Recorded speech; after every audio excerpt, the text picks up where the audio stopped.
Have you ever stood before a mirror and felt a strange sense of disconnection, as if the person looking back at you is merely an echo, a familiar stranger composed of memories, expectations, and names that were given to you?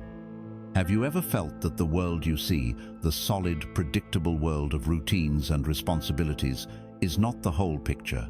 There is a low, persistent hum beneath the noise of daily life, a quiet question that never fully goes away, a feeling that you are an actor who knows all the lines but has forgotten the purpose of the play. This exhaustion you feel is not of the body, but of the soul. It is the deep weariness that comes from performing a role written by 1,000 other hands, a character sculpted by a culture that teaches you to look everywhere but within for your own truth. You have chased the horizons it set for you, only to find they recede with every step. You have gathered the treasures it values, only to feel their weight in your hands. But that feeling of being adrift, that sense of a deeper reality just beyond the veil of perception, is not a sign that you are broken. It is a sign that you are beginning to awaken. It is the first tremor of a remembering. It is a call from the architect of your own soul. So right now, in this moment, let us answer it. Let us not run from the noise, but find the signal within it. Take a slow, deep breath. Feel the air enter your body, a messenger from the world outside. And as you exhale, let go not of your burdens, but of your resistance to them. Let go of the need to understand everything at once.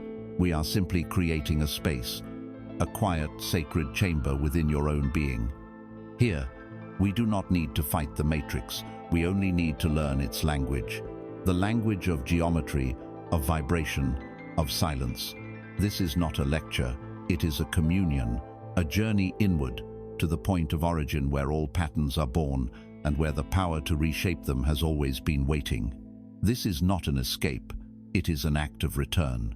We begin in the stillness, at the very center of your perceived universe.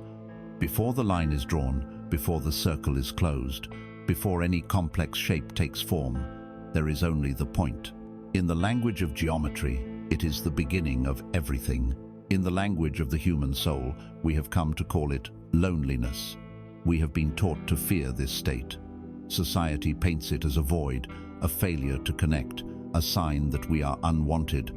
We are told that a life well lived is a life filled with others, a constant hum of interaction, a tapestry woven from countless threads of connection. And so, we run from the silence of the self. We fill every spare moment with noise, with screens, with voices that are not our own. We seek reflections of ourselves in the eyes of others, hoping to see a confirmation that we exist, that we matter. The fear of being alone is the primal fear of non-existence. It is the terror of the ego, which believes that it is defined only by its relationships and its roles. Without the title, the job, the family, the friend, the partner, what is left? This question is the gate to the void, and we spend our lives decorating the gate, polishing its brass, and talking about how beautiful it is, so that we never have to turn the handle and step through. But what if this solitude, this state you have been conditioned to see as a curse, is actually a homecoming? What if it is not an absence, but a presence, the presence of your own undiluted essence? Before you were given a name, before you were told who you should be, before your heart learned the shape of another's expectations, you were simply a point of awareness, a silent, observing consciousness. This is your point of origin. It is the sacred, untamed wilderness within. To enter it is to strip away the costumes and the masks, to let the borrowed identities fall to the floor like heavy coats. The conflict that tears you apart inside is the battle between this truth and the illusion you have been taught to cherish. There is a part of you, the tribe self, that screams for acceptance. It yearns to merge, to dissolve into the collective, to feel the warmth and safety of belonging at any cost. It will contour itself to any shape, echo any opinion, perform any role to avoid the chilling prospect of being cast out. It believes connection is something you get from the outside, a resource you must earn or beg for.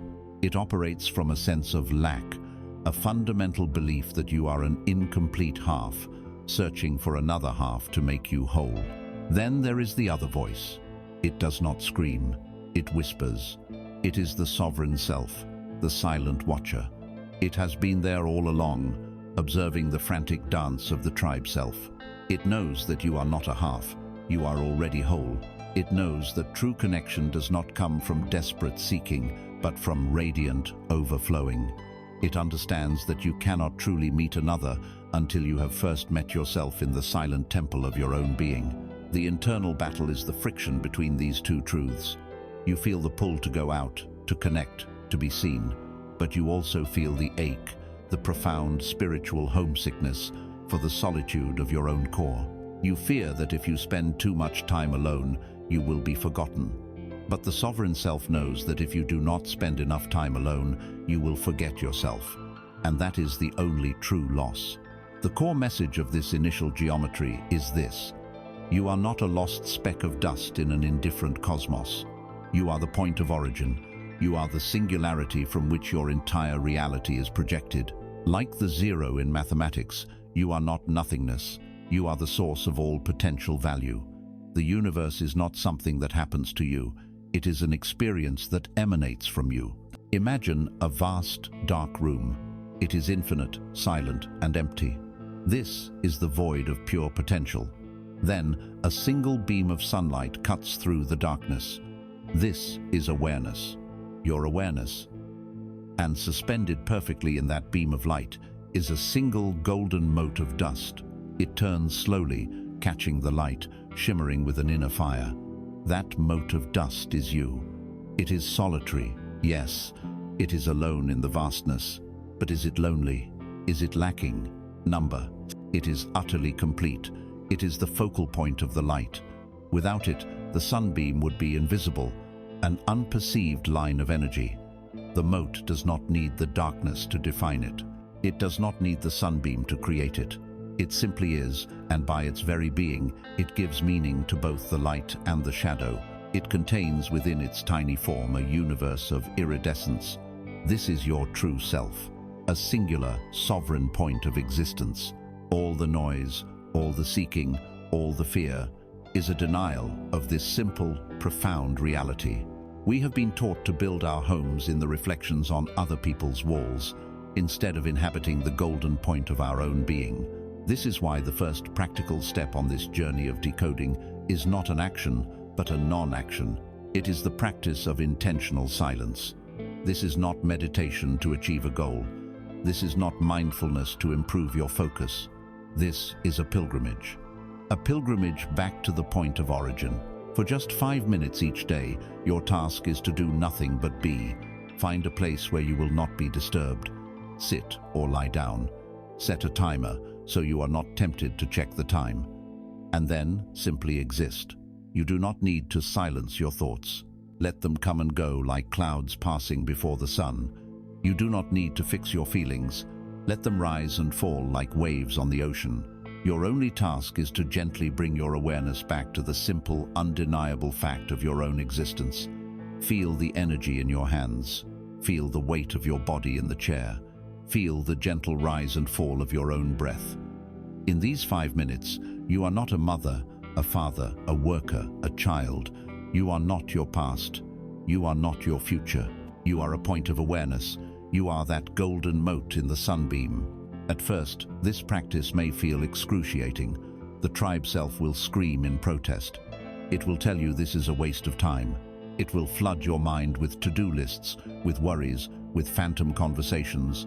It will create a physical itch, an urge to move, to do anything other than sit in this silent presence.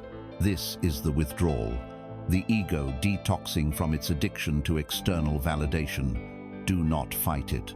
Simply observe it. Observe the panic of the part of you that is terrified of being alone. And underneath that panic, you will begin to feel something else, a quiet strength, a deep, resonant peace, the feeling of coming home. In this silence, you are not building anything. You are discovering what is already there. You are not adding anything to yourself. You are shedding everything that you are not.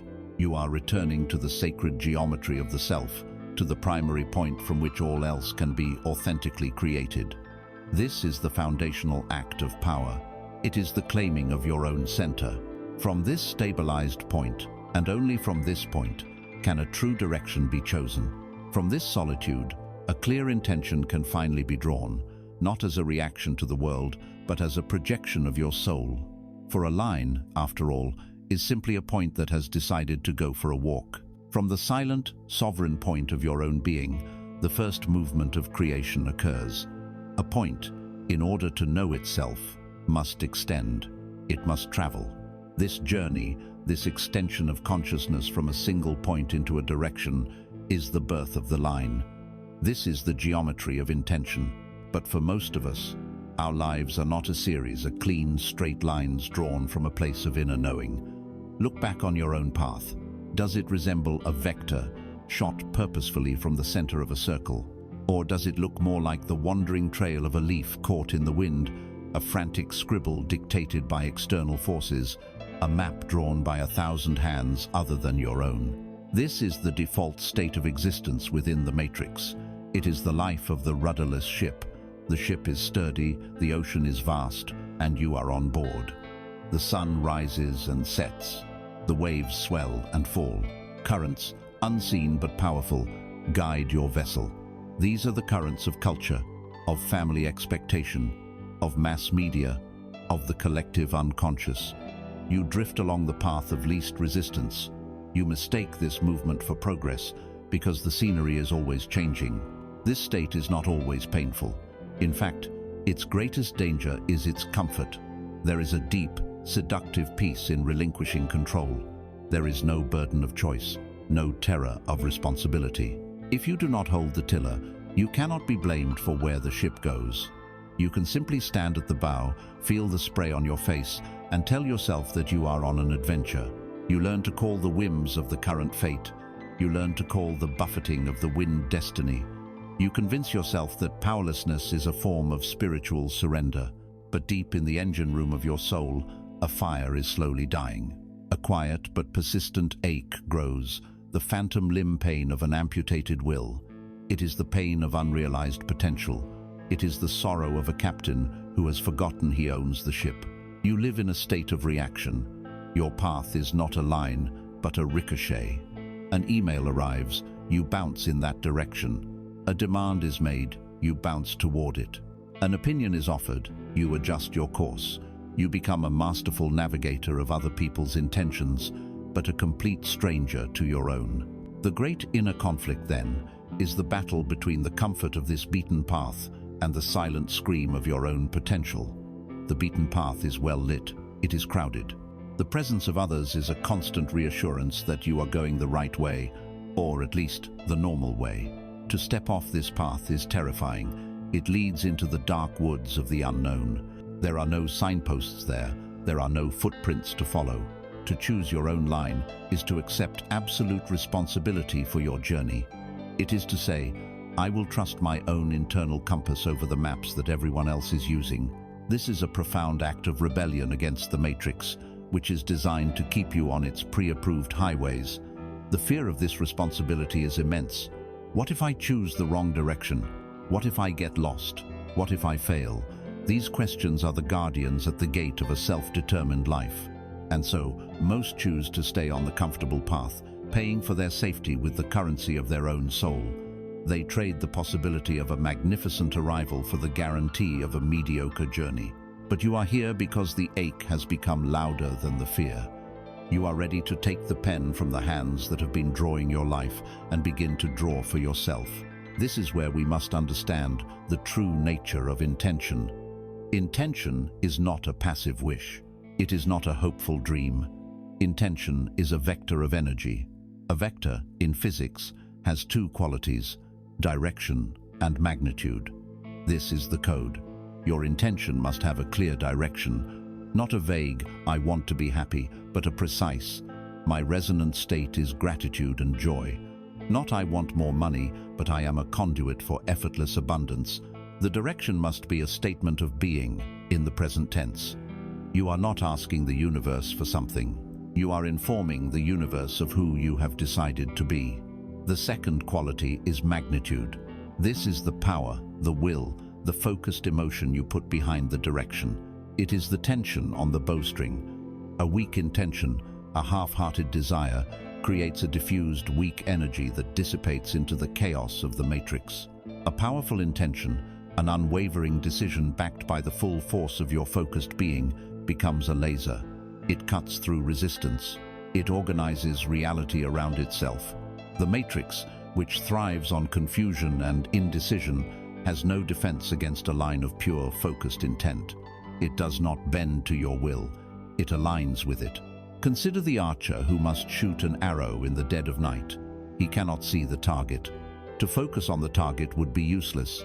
He does not know what obstacles lie between him and it. All he can control are the conditions of the release. He can ground his feet firmly in the earth, finding his center point of stability. He can draw the bowstring back with steady, committed strength, feeling the stored potential energy, the magnitude. And he can fix his gaze, not on the invisible target, but on the direction, the vector he has chosen. He trusts that if he masters the geometry of the present moment, the stability of his stance, the tension of his bow, the clarity of his aim, the arrow will fly true. The arrow's journey through the dark is not his concern. The flight is the business of the arrow and the universe. His business is only the moment of release. This is how you must treat your intention. You cannot control the how or the when. To obsess over them is to lose your focus, to waver in your aim. Your entire task is to define your what and your why with such crystalline clarity and force that you become the archer, you become the bow, you become the arrow. You create the line of intention and then you let it go, trusting its flight. So let us make this geometry real. Let us take this from the realm of the abstract and forge it into a tool. Your practice is this. Each morning, before the currents of the day begin to pull at you, take a moment to draw your line. Take a piece of paper and write down a single intention for your day. This is not a to-do list. A to-do list is about what you need to get done. An intention is about who you choose to be while you are doing it. It is your state of being, your vector for the next 24 hours. It could be, today, my native frequency is peace. It could be, today, I am an instrument of courage and clarity. It could be, today, I see the world through the eyes of compassion. Choose one, write it down, read it aloud. Feel the magnitude of it. Feel the energetic shift in your body as you declare it. This single sentence becomes your compass for the day. When you feel yourself being pulled off course by the demands of others, when you feel the old reactive patterns rising up, you pause, you take a breath, and you return to your line. You ask, is this thought, this word, this action in alignment with my vector of peace? Is it in alignment with my vector of courage? This simple, conscious act is how you take back the tiller. You are no longer drifting, you are navigating. You may still be in the same ocean, with the same waves and the same winds, but now you are the one setting the course. You are drawing a clean, straight line of conscious intent through the chaos. And as you do this, day after day, something miraculous begins to happen. The lines begin to connect. They begin to intersect. And at every intersection, a new dimension of reality is born. At every intersection, you are faced with a choice. And so you draw your line of intention across the fabric of a day, a clean vector of focused will.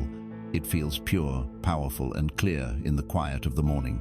But your line is not the only line being drawn. The moment you step into the world, your vector intersects with countless others. The intentions of your family, the demands of your work, the unspoken energies of strangers on the street, the very inertia of physical reality itself. Each of these is a line, a force. And where your line of intention meets a line of circumstance, a point is created, a junction, a crossroads. This is the geometry of choice. This point of intersection is the most potent and feared place in the human experience. It is here that you are asked not just to intend, but to decide. It is here that your power as a creator is either claimed or abdicated. The Matrix has two primary strategies to neutralize your power at this critical junction. Both are designed to keep you from making a clear, conscious choice. The first strategy is the illusion of no choice. It is the program that convinces you that you are trapped in a narrow corridor, that your circumstances are fixed, that the intersecting line of reality is an unbreakable wall. It whispers in your ear that you have no other options. You must stay in the job you hate to pay the bills. You must remain in the relationship that drains you because of the history you share. You must accept the diagnosis, the debt, the drama as final. This illusion is powerful because it offers a perverse comfort, the comfort of victimhood. A victim has no responsibility. A victim does not have to do the terrifying work of looking for a hidden door or summoning the strength to knock down a wall. To believe you have no choice is the ultimate abdication of your creative power, handed over willingly in exchange for the right to complain about the corridor. The second, more sophisticated strategy is the illusion of infinite choice. This is the matrix in its modern, benevolent-seeming guise. It does not present you with a wall, but with 1,000 gleaming doors. 100 brands of breakfast cereal, 1,000 potential partners to swipe through on a screen. An endless feed of lifestyles, careers, and belief systems you could adopt. This is not freedom. It is a carefully engineered paralysis. Faced with an overwhelming number of options, the conscious mind short-circuits. The fear of missing out on the best choice leads to making no choice at all. You stand in the glittering hallway of possibilities, frozen by indecision, endlessly scrolling, researching, and polling opinions. And in this state of suspended animation, you are again powerless. A life lived in indecision is no different from a life lived in a corridor. In both scenarios, the choice is never truly made and your power remains dormant. This paralysis is fueled by a deep internal conflict, the terror of making the wrong choice. Our culture is obsessed with the idea of a single right path, a perfect life that is waiting for us if only we can make all the correct decisions. We are haunted by the ghosts of our past choices, replaying them in our minds, wondering what might have been. This is regret, and it is an anchor that locks our energy in a past that no longer exists. We are simultaneously terrified by the future, creating elaborate mental simulations of all the ways our choices could lead to disaster. This is anxiety, and it is a leakage of our energy into a future that has not yet been born. Trapped between the anchor of regret and the vortex of anxiety, we are robbed of the only place where our power truly exists, the present moment, the point of choice.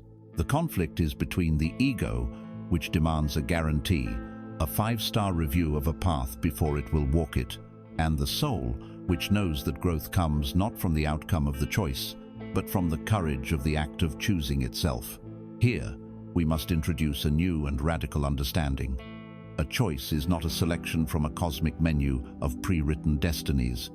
Every choice, every single one, is a cosmological event. It is an act of creation. You stand at the intersection of your intention and your circumstance, and before you is not a set of paths, but a shimmering, quantum wave of infinite possibilities.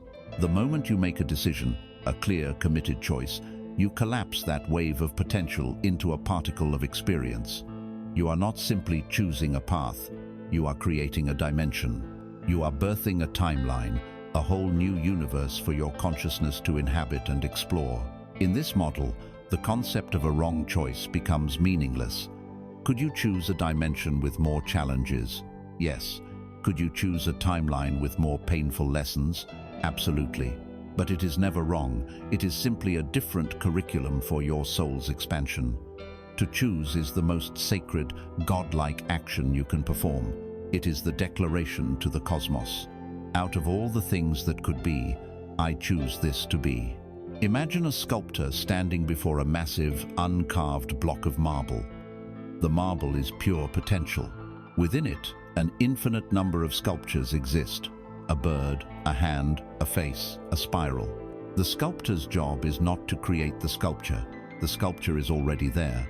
The sculptor's job is to remove the marble that is not the sculpture. Every choice he makes, every tap of the chisel on the mallet, is not an act of addition. It is an act of subtraction. He is not choosing what to create. He is choosing what to let go of. This is the nature of your choices. You are not building a life from scratch. You are revealing the masterpiece of your true self that already exists within the raw block of your potential. Each decision is a chip of marble falling away. You are letting go of the life that is not yours. You are shedding the identities that do not serve. You are carving away the beliefs that obscure your form. The pressure to make the right choice vanishes when you realize you are simply revealing what is already true. The final form is not the result of one great perfect decision, but of 1,000 small committed strikes of the chisel. So, how do we learn to wield the chisel with confidence and grace? We must learn a new way of navigating. We must move beyond the binary logic of the mind, the endless pro and con lists, and learn to consult the compass of the soul. Your practice is this: identify one choice, just one, that you are currently postponing. It can be small: what to eat for dinner, whether to make the phone call, whether to sign up for the class. Now, instead of thinking about it, feel it. Close your eyes. First, visualize yourself making one choice. Don't analyze the consequences. Just step into the reality of that decision and notice the feeling in your body. Is there a sense of expansion, a feeling of lightness, of opening, of energy rising? Or is there a sense of contraction, a tightening in your gut, a density in your chest, a feeling of shrinking? Be still and just notice. Then, clear the slate and visualize the other choice. Again, notice the somatic response. Expansion or contraction? The body does not lie. The analytical mind is conditioned by the matrix, by fear, by past experiences. But the body holds the wisdom of the soul. It knows the direction of your own evolution. The practice is simple, though not always easy. Choose the path of expansion every time, even if it makes no logical sense. You are training your nervous system to trust your own internal guidance system. You are teaching yourself to read the true map. You are learning to make choices not from a place of fear, but from a place of resonance. And as you make one expansive choice after another, connecting the dots, you begin to build something stable. You create the first, indivisible, and most powerful shape in all of sacred geometry. You create the triangle. You have learned to stand at the angle of choice, to feel the direction of expansion, and to move with courage into a new dimension of your own making.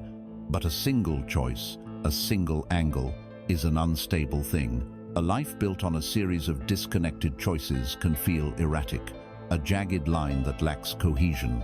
It is only when a third line is drawn, a third choice made to connect the open ends of the angle, that something new is born. A shape is enclosed, a space is defined. The triangle emerges. This is the first stable form in all of sacred geometry, the fundamental building block of structure. In the realm of consciousness, this is the trinity of creation. It is the sublime and potent geometry of alignment between what you think, what you feel, and what you do. This is the secret to moving from being a dreamer of realities to a builder of them. Most of human struggle, frustration, and failure stems from a misalignment of this sacred trinity. We exist in a state of internal civil war. Consider the common experience. You have a thought, a brilliant, crystalline intention. I will start my own business. I will heal my body. I will write a book. The thought is clear. It is a perfect point at the apex of a potential pyramid. It feels pure and true. But then, the second element comes into play: emotion. Your emotional body, the vast and powerful reservoir of all your past experiences, is not so easily convinced. It remembers past failures. It holds the cellular memory of being told you were not good enough. It is conditioned to feel the familiar comfort of safety and the terror of the unknown.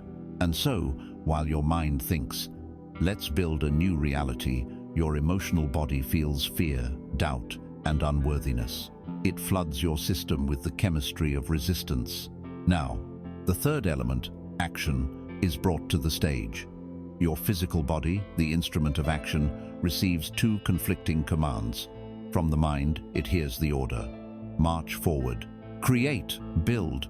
From the emotional body, it receives a tidal wave of feeling that screams, retreat, it is not safe, stay where you are. Caught in this crossfire, what does the body do? It freezes, or more often, it defaults to its programmed loops of comfort and distraction. It chooses inaction, which it disguises as procrastination. It reaches for the phone to numb the conflict.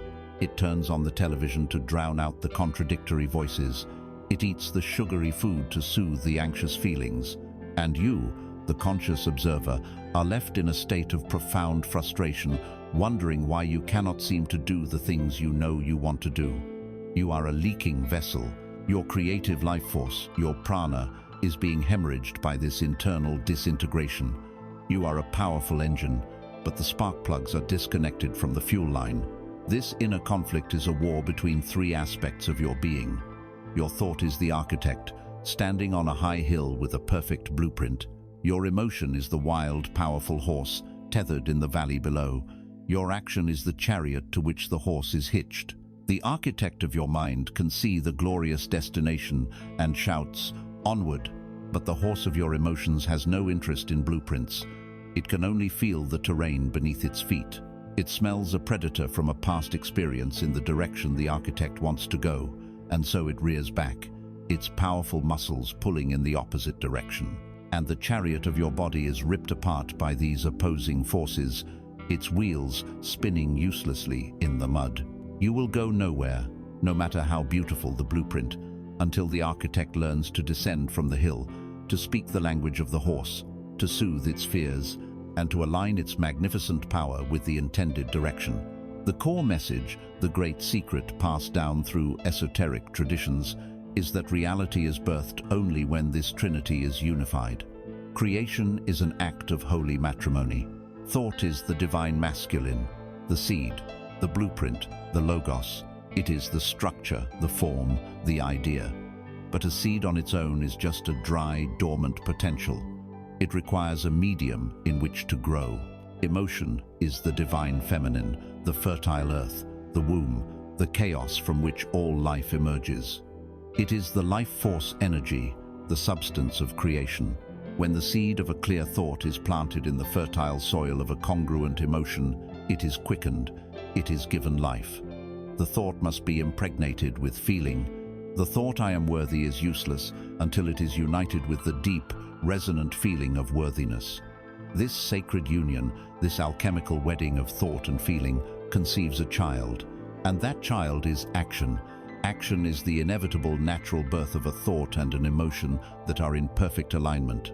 When you truly think and feel your worthiness, you will naturally act in ways that honor it. You will not have to force yourself. The chariot will move smoothly and powerfully, pulled by a horse that is galloping joyfully in the same direction the architect has envisioned. This is the geometry of the pyramid, the great symbol of enduring creation. Look at its form. The apex, a single point reaching for the sky, is your clear, unified thought. The broad, solid base, planted firmly on the ground, is your committed action in the material world. And what connects the heavenly thought to the earthly action? The sloping sides. These are your emotions. They are the conduits that channel the energy from above and ground it into the world below. Without a base of action, a pyramid is just a fantasy, a point in the air. Without the apex of a clear thought, the base is just a random collection of stones with no purpose. And without the connecting sides of emotion, the structure has no integrity, no strength. A pyramid is a monument of stability precisely because it has perfected this trinity. It marries heaven and earth through the sacred geometry of alignment. It is a machine for manifestation. Let this ancient wisdom become your living practice. Before you embark on any act of creation, whether it is to have a difficult conversation, to begin a project, or even to cook a meal with love, perform the alignment check. Pause and become still. First, consult the architect. Ask, what is my single clearest intention right now? What is the thought at the apex of my pyramid? Refine it until it feels sharp and true. Second, descend into the valley and consult the horse. Place your hand on your heart or your gut and ask, how do I feel about this intention? Be radically honest. Do you feel expansive, excited, capable, peaceful? Or do you feel a knot of dread, a whisper of doubt, a shadow of fear? If you feel contraction, do not judge it or try to suppress it. Get curious. Ask the emotion, what belief about myself or the world are you trying to protect me from? By simply witnessing the emotion with compassion, you begin to soothe the wild horse. You can then consciously choose a more empowering feeling, a feeling that harmonizes with your intention. You can recall a time you felt successful or capable and breathe that feeling into your present moment. Third, once a degree of alignment is felt between thought and emotion, turn to the chariot. Ask, what is the very next, smallest, most obvious physical action I can take that expresses this alignment? Not the whole journey, just the first step. This conscious, three-part check is how you stop the leaks. It is how you gather your scattered power and focus it into a coherent beam of creative force. This is the foundation, and upon this stable, triangular foundation, you can now begin to build the very structure of your life in the material world. With the sacred trinity of thought, emotion, and action aligned, you possess the raw, focused power of creation. The pyramid has been built in the energetic realm. You have become a conduit, marrying the heavens of your highest ideals with the earth of your physical being. But an energetic potential, no matter how potent, must have a vessel in the material world. A spirit needs a body. A creator needs a workshop. The power of the triangle must be grounded. And so, we move to the next form in our geometric progression, the square. The square, with its 4 equal sides and 4 right angles, is the ancient symbol for the earth, for matter, for structure, and for foundation. It is the geometry of the world you can touch, see, and feel. It is the act of bringing your creative power down from the ethereal plane and building something with it that will last. Here we encounter one of the greatest paradoxes and most profound traps for the modern spiritual seeker, the fear of structure. There is a pervasive belief that freedom is found in formlessness. We are taught to go with the flow, to be spontaneous, to resist the confines of routine and discipline, because they will somehow stifle our creative spirit. The artist within us recoils at the thought of a schedule. The mystic within us scoffs at the idea of rigid, daily practice. We romanticize the idea of a life without anchors, a nomadic existence of the soul, believing that this is the path to liberation. But this is a profound misunderstanding of both freedom and creation. A life without structure is not a life of freedom, it is a life of chaos. It is a house with no walls, exposed to every passing storm of circumstance and every distracting wind of whim. There is no safety, no stability, no place to truly rest and consolidate your energy. Your power, which you cultivated so carefully through alignment, is constantly dissipated, scattered by the endless demands and possibilities of a formless existence. This lack of structure is the true prison, a cage of perpetual inconsistency and exhaustion. This gives rise to a deep internal conflict, the war between the artist and the architect within you. The artist is the spirit of pure inspiration. It wants to create only when the divine fire strikes. It lives for the peak experience, the transcendent moment of insight that seems to come from beyond. The artist believes that the mundane, repetitive work of daily discipline will kill the magic, that it will domesticate its wild spirit. It waits for the perfect mood, the perfect moment, the perfect feeling before it will deign to create. And so, most of the time, it waits. The architect, on the other hand, is the spirit of embodiment. It knows that a cathedral is not built in a single flash of divine inspiration. It is built one stone at a time, day after day, in the rain and in the sun. The architect knows that the artist's genius is a fleeting and precious resource, and that for this genius to leave a legacy, it needs a container, it needs a workshop, it needs a foundation. It needs a disciplined practice to channel its volatile energy into a tangible form. The artist fears that the architect will chain it down. The architect knows that without its structure, the artist's brilliant visions will evaporate like morning mist, beautiful but ultimately intangible, leaving no trace upon the world. We must radically reframe our understanding of discipline. Discipline is not the cage that confines the soul. Discipline is the temple that protects it. The strong, predictable walls of a temple do not imprison the devotee. They create a sacred, consecrated space, shielded from the profane noise and chaos of the outside world. It is only within the safety and sanctity of these walls that a true and deep communion can occur. In the same way, the structures, routines, and habits you consciously build in your life are not chains. They are the 4 walls of your personal temple. They create a container of psychic and energetic safety. Within this container, Your creative energy is not scattered, but accumulated. It builds, it gains potency, it becomes a powerful force. It is inside this temple of your own making that the artist of your soul finally feels safe enough to come out and dance freely. It no longer has to wait for a fleeting mood of inspiration, because the temple itself creates an atmosphere of perpetual readiness. True freedom is not the absence of structure. It is the conscious, deliberate creation of a structure that serves your highest good. Consider the great tree, a masterpiece of natural architecture. We stand in awe of its high branches reaching for the sun, its leaves fluttering in the wind. We see this as its freedom, its glorious expression. But our admiration is for only half the story. We do not see the other half, the part that makes this upward reach possible. The vast, intricate, and powerful network of roots digging deep into the dark, solid earth. These roots are the tree's discipline. They are its structure, its foundation, its daily, unseen, unglamorous work. The tree's ability to dance in the wind is directly proportional to its willingness to anchor itself in the ground. The height of its aspiration is supported entirely by the depth of its foundation. The tree does not resent its roots. It does not feel imprisoned by them. It understands, at a cellular level, that its roots are its source of life, its stability, its nourishment. To reach for the light, it must first embrace the dark. To express itself in the element of air, it must first master the element of earth. You, too, must build your root system. You must fall in love with the process of building a foundation so that your spirit can soar without being torn from the ground. Let us translate this principle into a tangible practice. We will build a square habit. A square has 4 equal sides, and so our practice will have 4 points of consistency. This is not about a grand overhaul of your life. It is about laying a single, perfect cornerstone for your temple. Choose one small habit, incredibly small, something so easy it is almost laughable to not do it.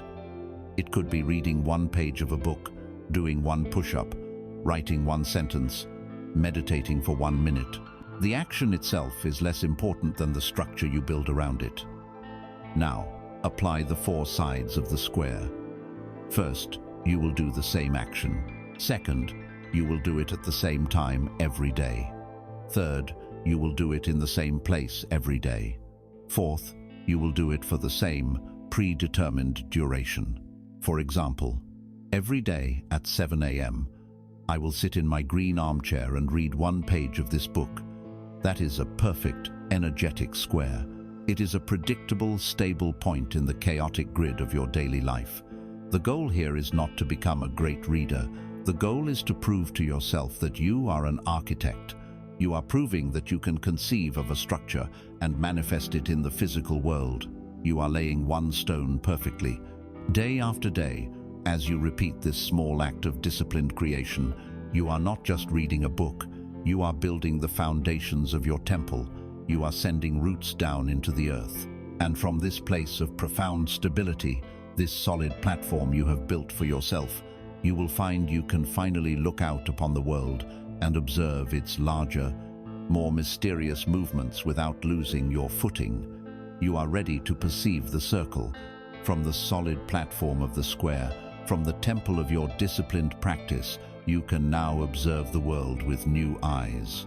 Anchored in the earth of your own making, you are no longer tossed about by every wave. And from this place of stability, the chaos of life begins to reveal its hidden order. You begin to notice that the universe does not, in fact, move in straight lines of endless progress. It moves in rhythms. It moves in seasons. It moves in circles. The sun rises and sets only to rise again. The tides ebb and flow. The seasons turn, each one dying to give birth to the next. The circle is the primary pattern of the cosmos, the geometry of cycles, of completion, and of return. And it is the pattern of your own life, if you have the courage to see it. This is perhaps the hardest geometry for the modern mind to accept. We are a culture of the line. We are taught to measure our lives by a linear trajectory of accumulation. We are supposed to acquire more knowledge, more wealth, more success, more happiness, and this line should always go up. In this model, An ending is a failure. A loss is a setback. A period of rest is a sign of laziness. A moment of sadness is a problem to be fixed. We have come to fear the natural rhythm of life because half of that rhythm involves letting go. We cling to the summer of our lives, terrified of the coming autumn. We cling to the peak of a joyful experience, trying to build a permanent home there, only to be filled with anxiety as we feel the inevitable downward slope begin. This resistance to the law of cycles is the source of immense and unnecessary suffering. It is like trying to dam a great river. You can build your wall of denial, of resistance, of clinging, but the river of life does not stop flowing. The pressure simply builds and builds behind your dam until it either breaks you or you are forced to learn the grace of letting go. This is also the source of that feeling of being stuck in a negative loop. When you find yourself repeating the same mistakes, attracting the same unhealthy relationships, or sabotaging yourself in the same familiar ways, you are on a circle. But you are on a circle that you are refusing to complete. A cycle is a lesson. The universe presents you with a curriculum, and if you refuse to learn the lesson of one part of the circle, you will be forced to repeat it again and again until you do. The pain of a repeating pattern is the pain of refusing to graduate. It is the universe holding you at one point on the circumference and saying, "Look here, pay attention. There is something you need to see before we can move on." To break the negative loop, you must be willing to experience the entire circle of that lesson, including the uncomfortable parts you have been avoiding. The internal conflict is the battle between the ego's desire for a permanent plateau and the soul's need for the entire, dynamic landscape. The ego is the plateau seeker. When it reaches a place of comfort, success, or happiness, it wants to stop the journey.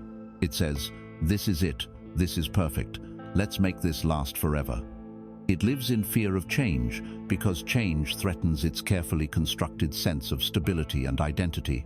The soul, however, knows that life is not a plateau, it is a wave. It knows that growth does not happen in a static state of perfection. It knows that the valley is as sacred as the peak. The valley is where the soil is fertile. It is where we rest, where we integrate our lessons, where we grieve our losses, and where we gather the strength for the next climb. The peak is where we celebrate, where we gain perspective, and where we share our light. The ego sees the valley as a failure. The soul sees it as a necessity. The conflict that creates so much tension is this: the ego's desperate attempt to live only on the top half of the circle, and the soul's patient, loving attempt to guide us through the whole journey. The core message, the liberating truth of the circle, is that the goal of life is not happiness.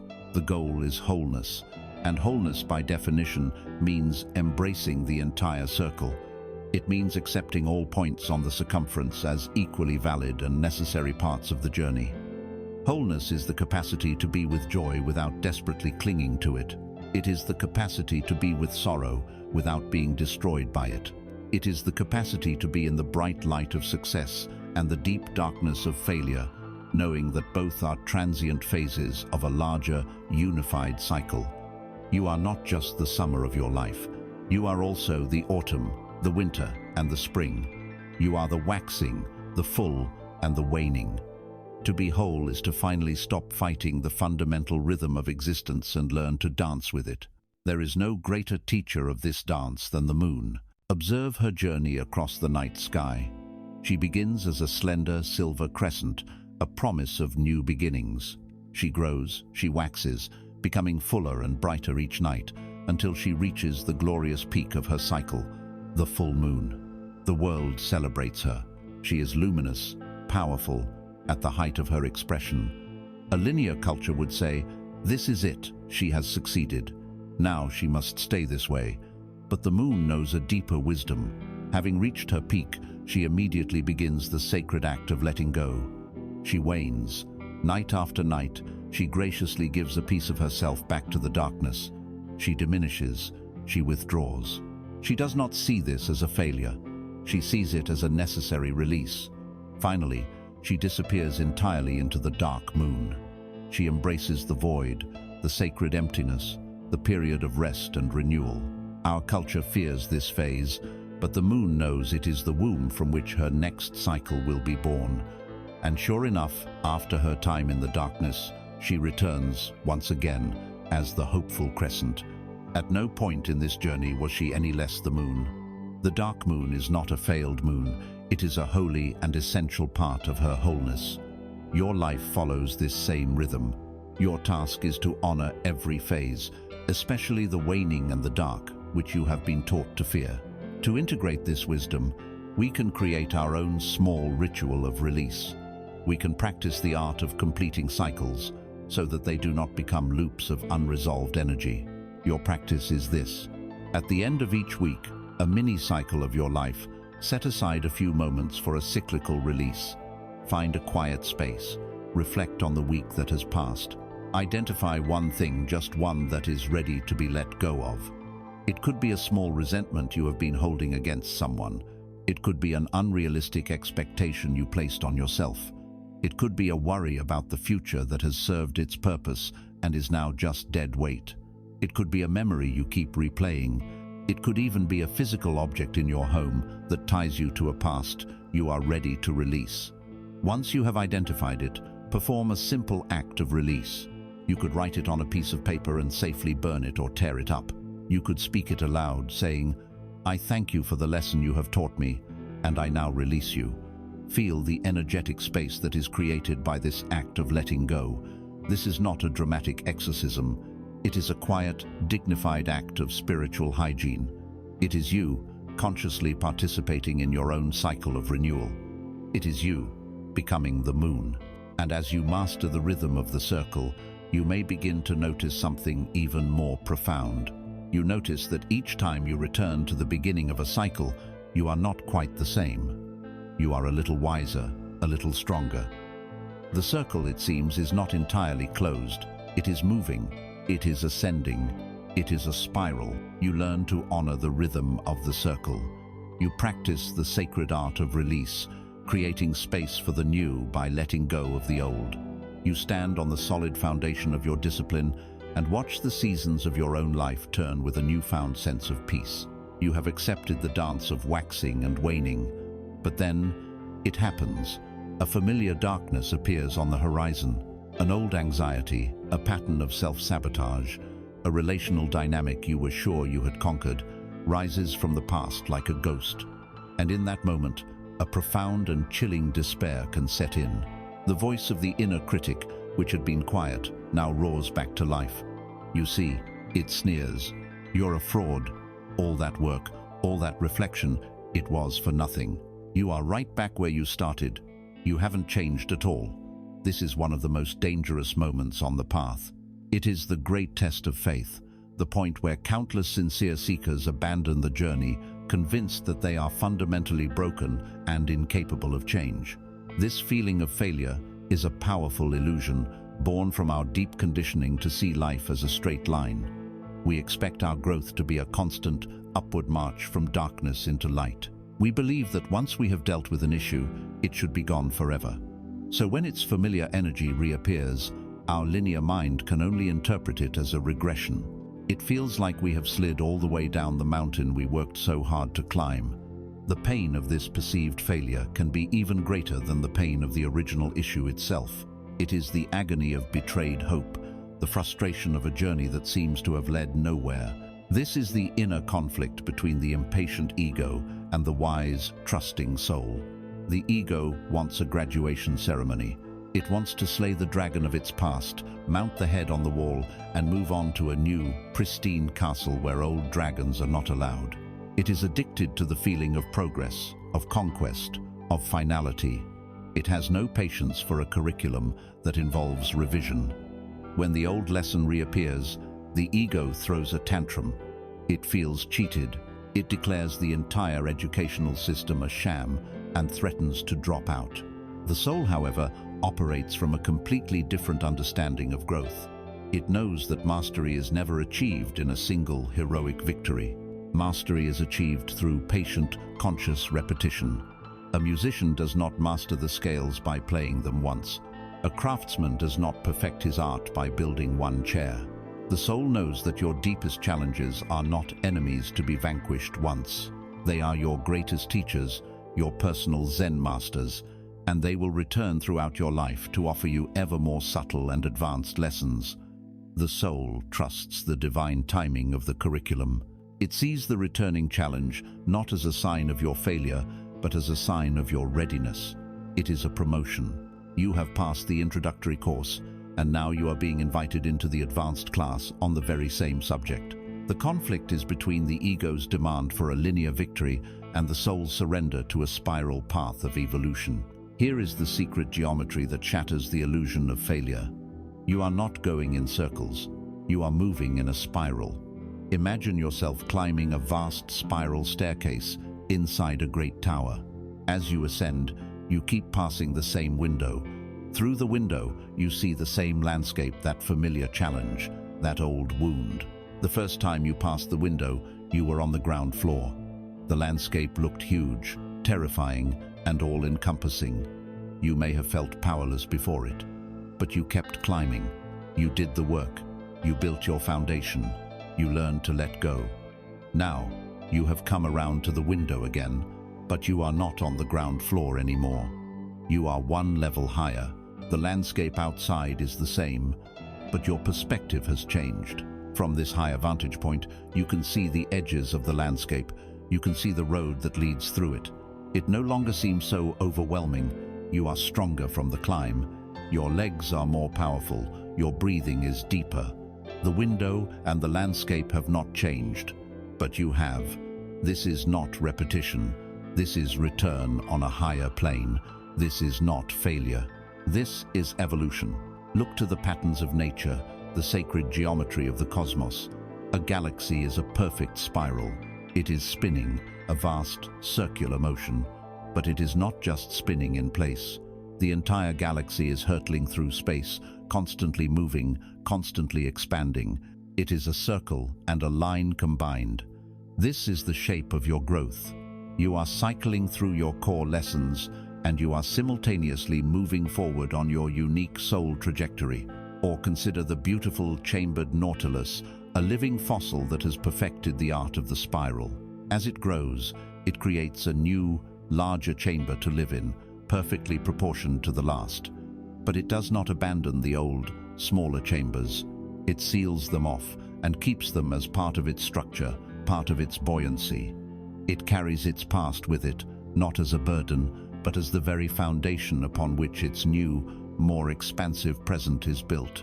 It understands that you do not have to destroy your past to grow beyond it. You simply build a bigger room. This is your journey. Each time you face that old issue, you are simply constructing a new, larger chamber of consciousness from which to perceive it. Let this understanding become your practice in the moments of perceived regression. When the ghost of an old challenge appears, when you feel that familiar sinking feeling of "here we go again," you must pause. You must refuse to indulge the story of failure that the ego wants to tell. Instead, you will engage in a spiral inquiry. You will greet the familiar energy not with despair, but with a new and profound curiosity. You will ask it, and yourself, a new set of questions. First, I recognize you. Welcome. How is my perspective on you different today than it was the last time we met? Acknowledge your growth. You are not the same person you were a year ago, or even a month ago.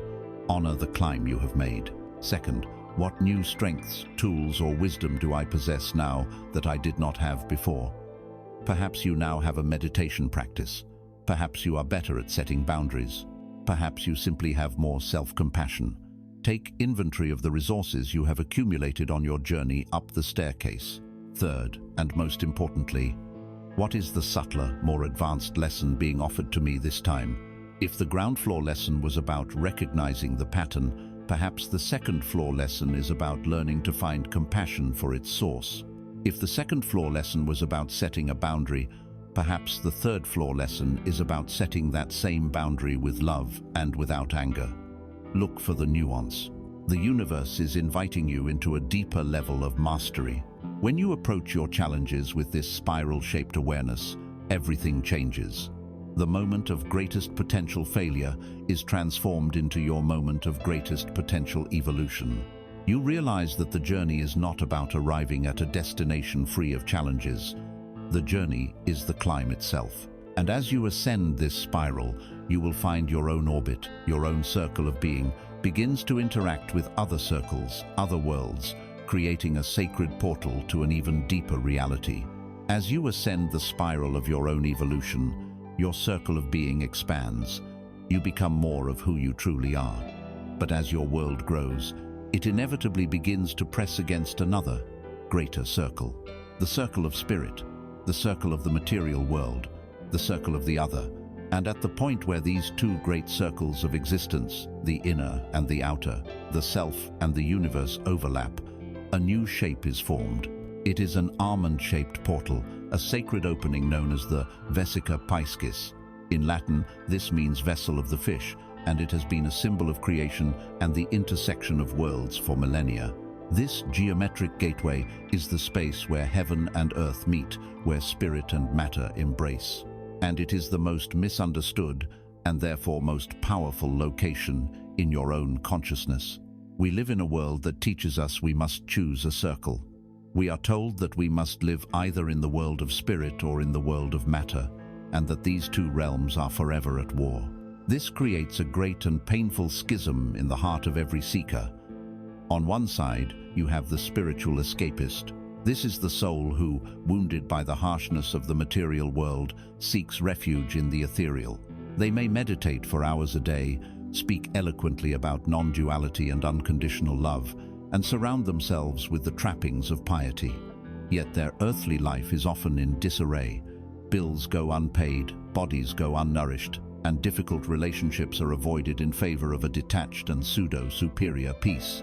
They use spirituality as a bypass, a way to float above the messy, beautiful, painful work of being a human. They live in the circle of spirit, but they have abandoned the world. Their life lacks grounding. It is a song without an instrument to play it. On the other side, you have the spiritual pragmatist who has become a material prisoner. This is often a soul who once dabbled in spirituality but found it impractical or was disappointed by its lack of tangible results. In reaction, they swing to the opposite extreme. They conclude that the material world is the only real world. Their focus becomes entirely external: career, wealth, status, physical fitness, the relentless optimization of their worldly existence. They may feel a deep, nagging sense of emptiness, a longing for meaning, but they suppress it, labeling it a weakness or a distraction from what truly matters. They may even mock the escapist for their head-in-the-clouds idealism. They live in the circle of matter, but they have abandoned their own soul. Their life lacks inspiration. It is an instrument that has forgotten its song. This internal conflict is the war between heaven and earth, waged within your own being. You are torn between your innate human need for transcendence to feel connected to something larger than your ego and your equally innate need for immanence to be fully, deeply, and successfully engaged in your earthly life. The central lie that fuels this war is the belief that you must choose. This lie creates a state of perpetual tension and self-judgment. When you are meditating, a part of you feels guilty that you are not working on your career. When you are working on your career, a part of you feels shallow for neglecting your spiritual practice. You end up feeling like a failure at both, a failed mystic and a failed professional, succeeding at neither because you have been tricked into believing that the two are mutually exclusive. You are trying to live in one circle while constantly feeling the gravitational pull of the other. Here we must understand the profound, liberating truth of the vesica piscis. This sacred shape is not a choice between two circles. It is the holy third space that is created by their union. And you were never meant to choose a circle. You were born to be the bridge. You were designed to live in the intersection. You are the vesica piscis. Your true power, your unique purpose, is not to escape the world, but to infuse it with spirit. It is not to transcend your humanity, but to embody the divine so fully within your humanity that your very life becomes a sacrament. The goal is not to float away to heaven. The goal is to anchor heaven here on earth, using your own body, your own work, your own relationships as the anchoring points. You are the portal through which the unseen becomes seen, through which love becomes action, through which wisdom becomes structure.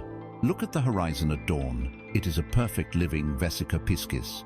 It is the line where the great, dark, mysterious circle of the ocean Thea, symbol of the unconscious, of spirit, of the unknown feminine, meets the vast, clear, luminous circle of the sky, the symbol of the conscious mind, of form, of the known masculine.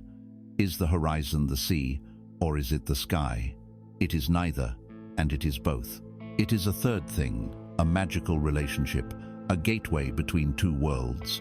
This is where you are meant to live, with your feet firmly planted in the mysterious depths of your soul and your head held high in the clear light of conscious awareness. Or consider the even more intimate geometry of your own eye. Its almond shape is a vesica piscis. It is the lens, the gateway, through which the outer world of light, color, and form is received, translated, and transmuted into the inner world of perception, emotion, and meaning. Your eye is the bridge between two universes. It is a constant physical reminder of your fundamental purpose, to be a conscious meeting point between spirit and matter. To make this geometry your lived reality, you must begin to dissolve the artificial wall between what you consider spiritual and what you consider mundane. Your practice is to enchant your daily life. It is to find a routine, mundane task that you normally perform on autopilot and to transform it into a profound meditation. Choose one. It could be washing the dishes, folding the laundry, sweeping the floor, walking from your house to your car. For the duration of this task, your only goal is to be fully present with it, to inhabit the vesica piscis of that moment. If you are washing dishes, you are not just washing dishes, you are performing a ritual of purification. Feel the warmth of the water as a form of liquid grace. See the soap bubbles shimmer with the light of 1,000 tiny rainbows. Hear the sound of the plates clinking as a form of sacred music. Feel the texture of the sponge, the smoothness of the ceramic. Bring all of your awareness, all of your loving attention into the act. You are merging your high consciousness with simple matter. You are anchoring heaven in your kitchen sink. Do this with one small act every day. By doing so, you are not adding another task to your life. You are subtracting the illusion of separation. You are proving to yourself, on a cellular level, that any place can be a temple, any act can be a prayer, and that you are the portal through which the magic flows. It is from within this sacred, integrated space of the vesica piscis that the true blueprint of your potential, the very seed of your unique divinity, begins to blossom. You stand within the sacred gateway of the vesica piscis, the unified space where spirit and matter are no longer at war. You are the bridge, the horizon, the eye. From this point of integrated consciousness, a new and miraculous act of creation begins. The universe, in its geometric unfolding, does not stop at two circles. From the center of the vesica piscis, a third circle is born, creating a triune pattern. The process continues, each new circle born from an intersection of the last, turning and folding in on itself in a dance of divine proportion. After 6 days, or 6 turns of this cosmic compass, a 7th circle encloses the whole. The result is a perfect 6-petaled flower. This is the seed of life. It is the geometric pattern of creation itself, the blueprint for a universe, the origin story of a galaxy, and the hidden code within your very own soul. Yet, living in the modern world, it is so easy to forget that we carry this sacred seed within us. We are conditioned to look outside of ourselves for evidence of our worth. We scroll through the lives of others, a curated gallery of achievements and triumphs, and we engage in the soul-destroying act of comparison. We see the towering oak trees of other people's lives, their success, their creativity, their confidence, and we look down at our own hands and see only an acorn. We conclude that we are small, insignificant, and lacking. We tell ourselves, I am not talented like they are. I do not have their discipline. I was not born with their gifts. This constant external gaze is the greatest thief of joy and the most potent poison for our own potential. It is a form of spiritual amnesia, a forgetting of the fundamental truth that you are not, and never have been, an empty vessel. You are a seed. This painful feeling of inadequacy creates a deep and paralyzing internal conflict. It is the battle between the safety of remaining a seed and the soul's undeniable ache to become a tree.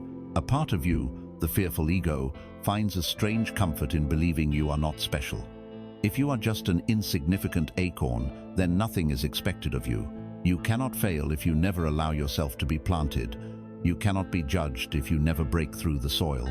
You cannot be struck by lightning if you never grow tall. This belief in your own smallness becomes a cloak of invisibility, a way to hide from the immense responsibility of your own potential.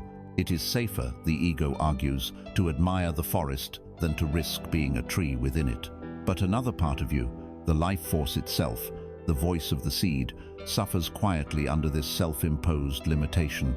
It feels the agonizing pressure of the unlived life. It knows the holographic blueprint of the oak tree that it contains. It aches to feel the sun on its leaves, to feel the wind in its branches, to provide shade and shelter for others. This is the pain of buried potential, and it is a far deeper and more persistent pain than any failure could ever be. It is the quiet tragedy of a life spent as a footnote in someone else's story, when you were always meant to be the author of your own epic. The conflict is between the ego's desire for the safety of the familiar shell and the soul's non-negotiable command to grow. The core message of the seed of life is the ultimate antidote to this poison of comparison and fear. It is the sacred reminder that the entire blueprint for your most magnificent, fully realized self is already contained within you. You are not missing anything. You do not need to acquire talent or worthiness or creativity from an external source. You only need to provide the right conditions for what is already there to awaken and unfold. The 7 interlocking circles of the seed of life are a map of this completeness. They represent the 7 days of creation, the 7 primary chakras of your energy body, the 7 notes of a musical scale. It is a complete system, a perfect, self-contained universe of potential. Your work is not to go out and find the missing pieces of yourself. Your work is to come home to yourself, to turn your gaze inward, and to begin the archaeological dig for the treasure that has been buried there all along. This is the great wisdom of the acorn. An acorn does not look like an oak tree. It is small, brown, and hard. It has no visible leaves, no bark, no sprawling branches. If you were to place an acorn next to a mature oak and compare them based on external attributes, the acorn would appear to be an abject failure. But this comparison is a fool's errand.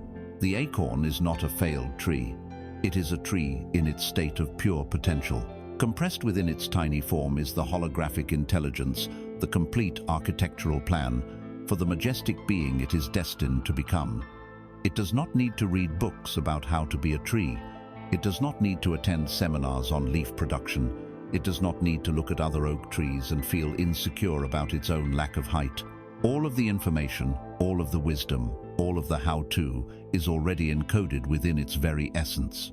Its only task is to surrender to its own inner nature and to draw upon the nourishment available to it, the soil, the water, the sun. You are this acorn. The kingdom of your own heaven is within you. Let us now turn this profound truth into a practice that can reverse the flow of your energy from outward comparison to inward cultivation. We will learn to use our admiration for others not as a weapon against ourselves, but as a compass pointing toward our own dormant seeds. First, take a moment to identify 3 qualities, skills, or traits that you genuinely admire in other people. Write them down. Perhaps it is someone's courage, another's artistic creativity, or another's unwavering discipline. Be specific. Second, understand this fundamental law of consciousness. You cannot recognize a quality in another unless the seed of that same quality exists within you. You are only capable of perceiving that which you have a resonance with. The fact that you admire courage means you have the seed of courage within your own soul. The fact that you are drawn to creativity means the seed of creativity lies within you, waiting. Now, search your own history for a tiny piece of evidence. Find one small moment, no matter how insignificant it seemed, where you acted with a spark of that courage, or had a flash of that creativity, or demonstrated a moment of that discipline. Acknowledge this seed, honor it. It is real. Third, And most importantly, you must choose to water one of these seeds. For the next week, choose one of the qualities you identified and plan one small, concrete action that will nourish its growth. If the quality is courage, your action might be to finally have that difficult conversation you have been avoiding. If the quality is creativity, your action might be to buy a simple sketchbook and spend 10 minutes drawing, with no goal of creating a masterpiece, but simply for the joy of moving the pencil. If the quality is discipline, you might choose to build one square habit as we discussed before. This practice is an act of profound self-love. It transforms you from a passive admirer into an active cultivator. You stop looking at other people's gardens and begin tending to your own. You become a partner with the universe in the unfolding of your own blueprint. As you water these seeds, as you give your potential the light of your conscious attention, something beautiful begins to happen. The seed cracks open, it sprouts, and it begins to expand, its circles blossoming outward to connect with everything else. You turn your gaze inward and begin to water the sacred seeds of your own potential. You learn to trust the blueprint within. And as you provide the nourishment of your own conscious attention, a miracle occurs. The seed sprouts. But it does not just produce a single, isolated plant. The 7 circles of the seed of life begin a process of cosmic mitosis, replicating and expanding outward, each new circle perfectly interlocking with the others. The pattern blossoms, creating a vast, infinitely repeating network of 19 overlapping circles. This is the flower of life. This is the geometry of connection. It is the underlying pattern of creation, having reached its full expression, the blueprint of the universe not as a single entity, but as a unified field of infinite, interconnected beings. It is the geometric proof that nothing exists in isolation. This truth is in direct opposition to the core operating principle of the unawakened ego, the illusion of separation. From the moment we are born, we are taught to define ourselves by what we are not. I am me, because I am not you. My family, because it is not your family. My country, my religion, my beliefs, all defined in opposition to yours. We build walls of identity, brick by brick, and then we spend our lives defending these walls, believing that they keep us safe. This us versus them mentality is the source of all judgment, all blame, all conflict. When we gossip about another, we are reinforcing our own ego's sense of superiority and separateness. When we blame a person or a group for our problems, we are reinforcing the illusion that we are an isolated victim, disconnected from the forces that shape our lives. The end result of this worldview is a profound and deep-seated loneliness. It is the cold, existential chill of being a fragment in an indifferent universe, a stranger among other strangers, a competitor in a game of finite resources. This feeling of being separate is the primary source of all human suffering. The internal conflict that arises at this stage is a subtle but powerful one. It is the war between the unique self and the unified self. A part of you, the ego that you have worked so hard to build and refine, fears annihilation in the face of this concept of oneness. It has cultivated a special personality, a unique set of skills, a personal history that it cherishes. It asks, with genuine terror, if we are all one, then what was the point of my individual struggle? Does my life, my uniqueness, even matter? Am I supposed to dissolve into some kind of cosmic soup, losing everything that makes me me? This is a profound spiritual fear, the fear that awakening means the death of the self. But the soul knows a deeper truth. It understands that uniqueness and unity are not opposites. They are two sides of the same divine coin.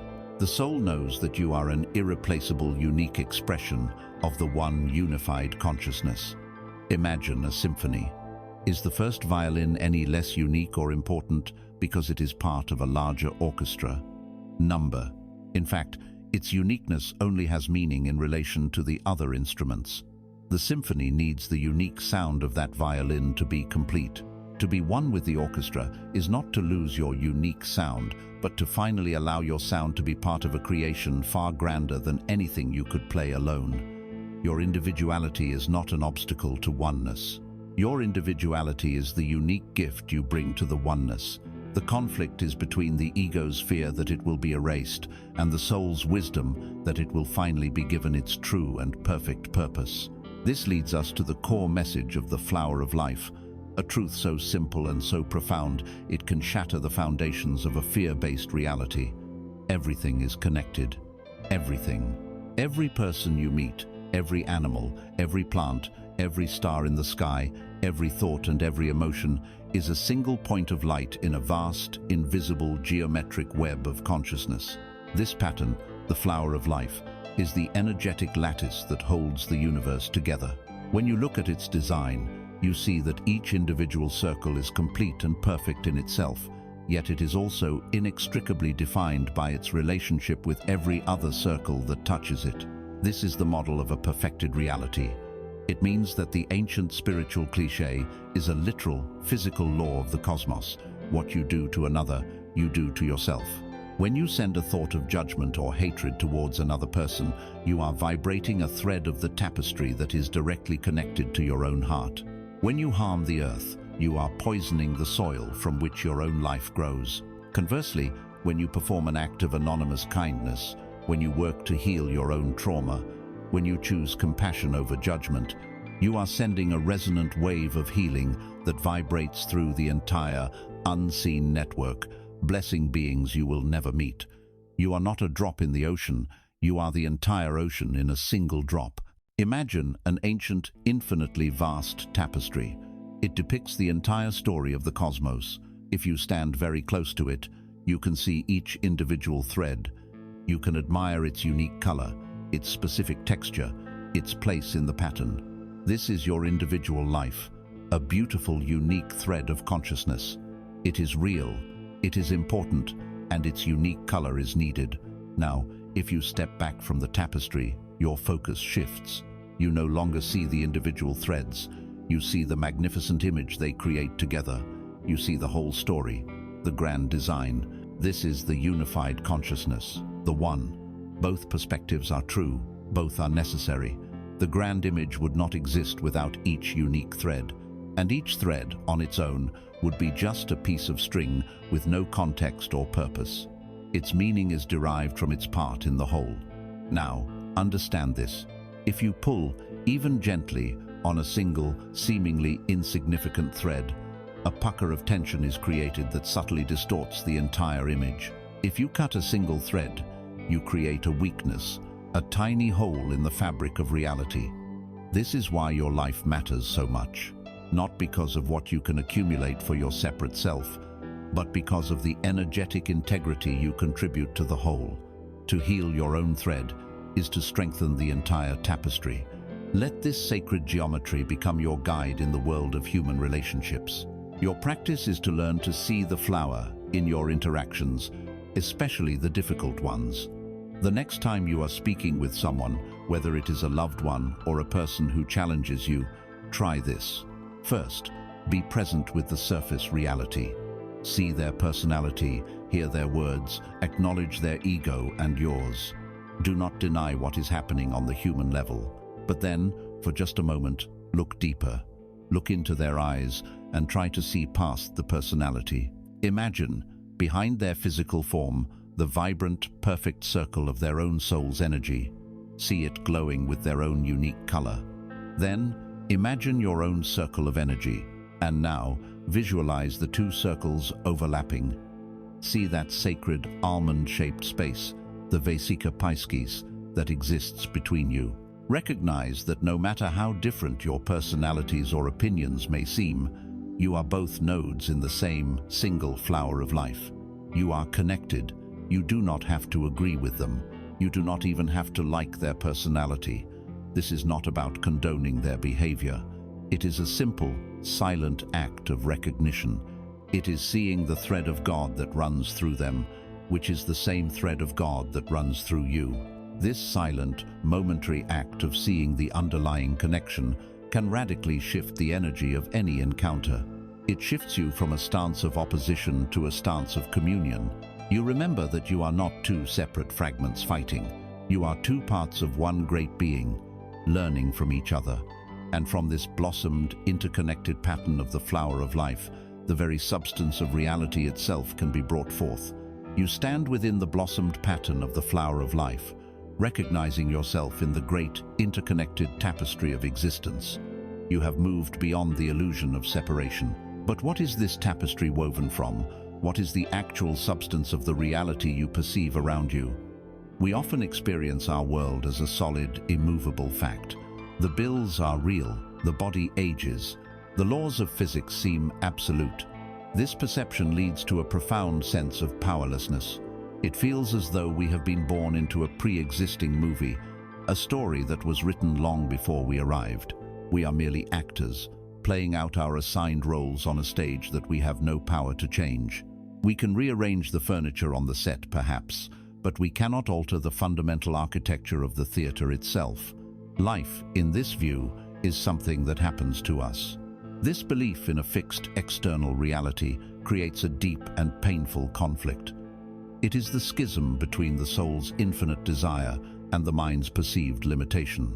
There is a part of you, the dreamer, the God seed, that yearns to create a different reality.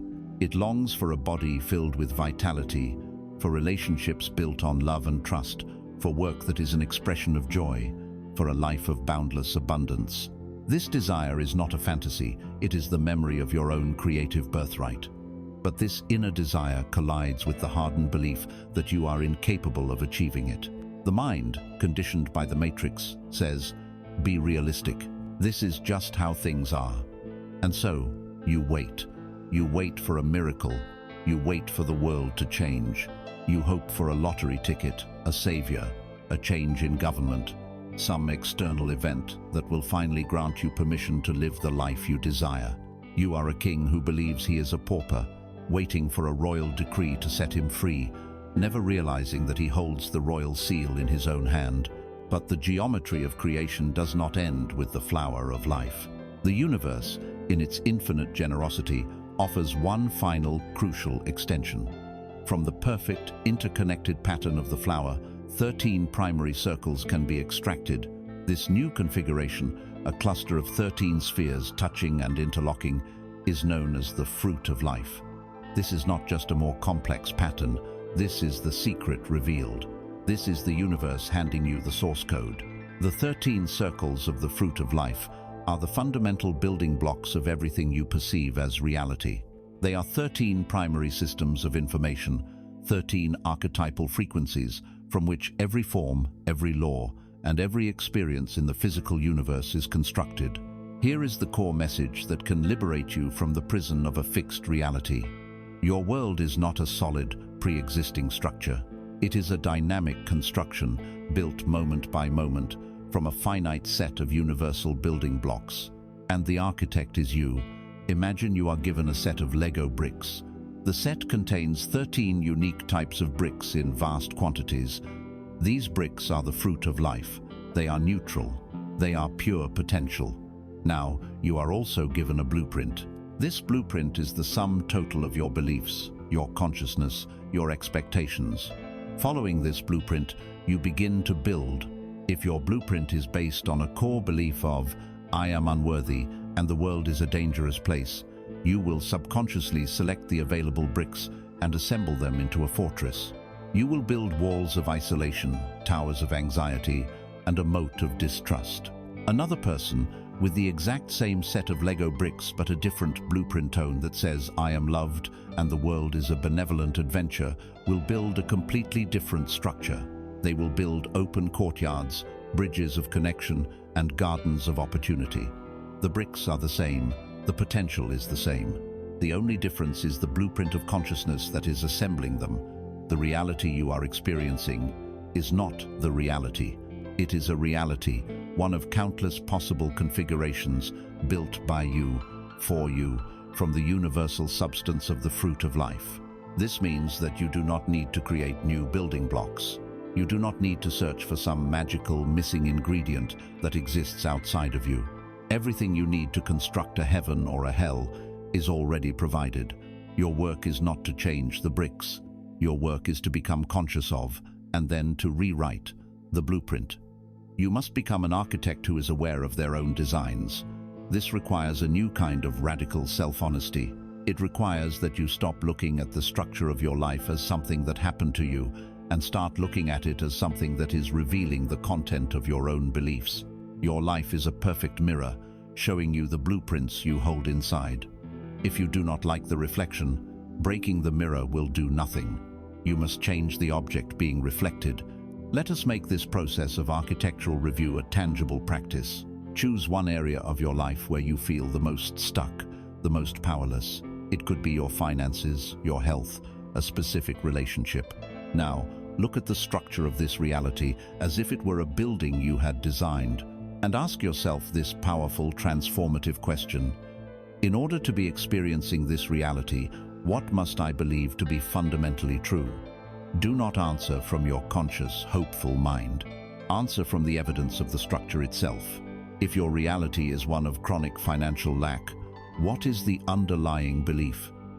Perhaps it is, money is scarce, and I am not worthy of having more than I need to just survive. Say it aloud. Feel the truth of it as a belief system. That belief is a primary brick in your current construction. It is not an absolute truth about the universe. It is a choice of blueprint. It is one way, out of trillions, to assemble the Legos. Now that you have identified one of these core, limiting beliefs, your task is to destabilize it. You do not fight the belief. You do not shame yourself for having it. You simply begin to question its absolute authority. You become a detective, searching for contrary evidence. If your belief is "I am not worthy," you must actively search for evidence of your own worth. Make a list. Write down every time you have been kind, every time you have accomplished something, no matter how small, every time someone has shown you love. If your belief is money is scarce, you must train your mind to see abundance. Notice the sheer number of cars on the road, the endless products in a supermarket, the leaves on the trees. The universe is a testament to extravagant, almost absurd, abundance. You are not trying to convince yourself of a new belief overnight. You are simply gathering evidence for the prosecution, creating reasonable doubt in the courtroom of your mind against the tyrannical rule of the old belief. You are loosening the mortar around the old brick so that it can eventually be removed and replaced. This is the work of a conscious architect.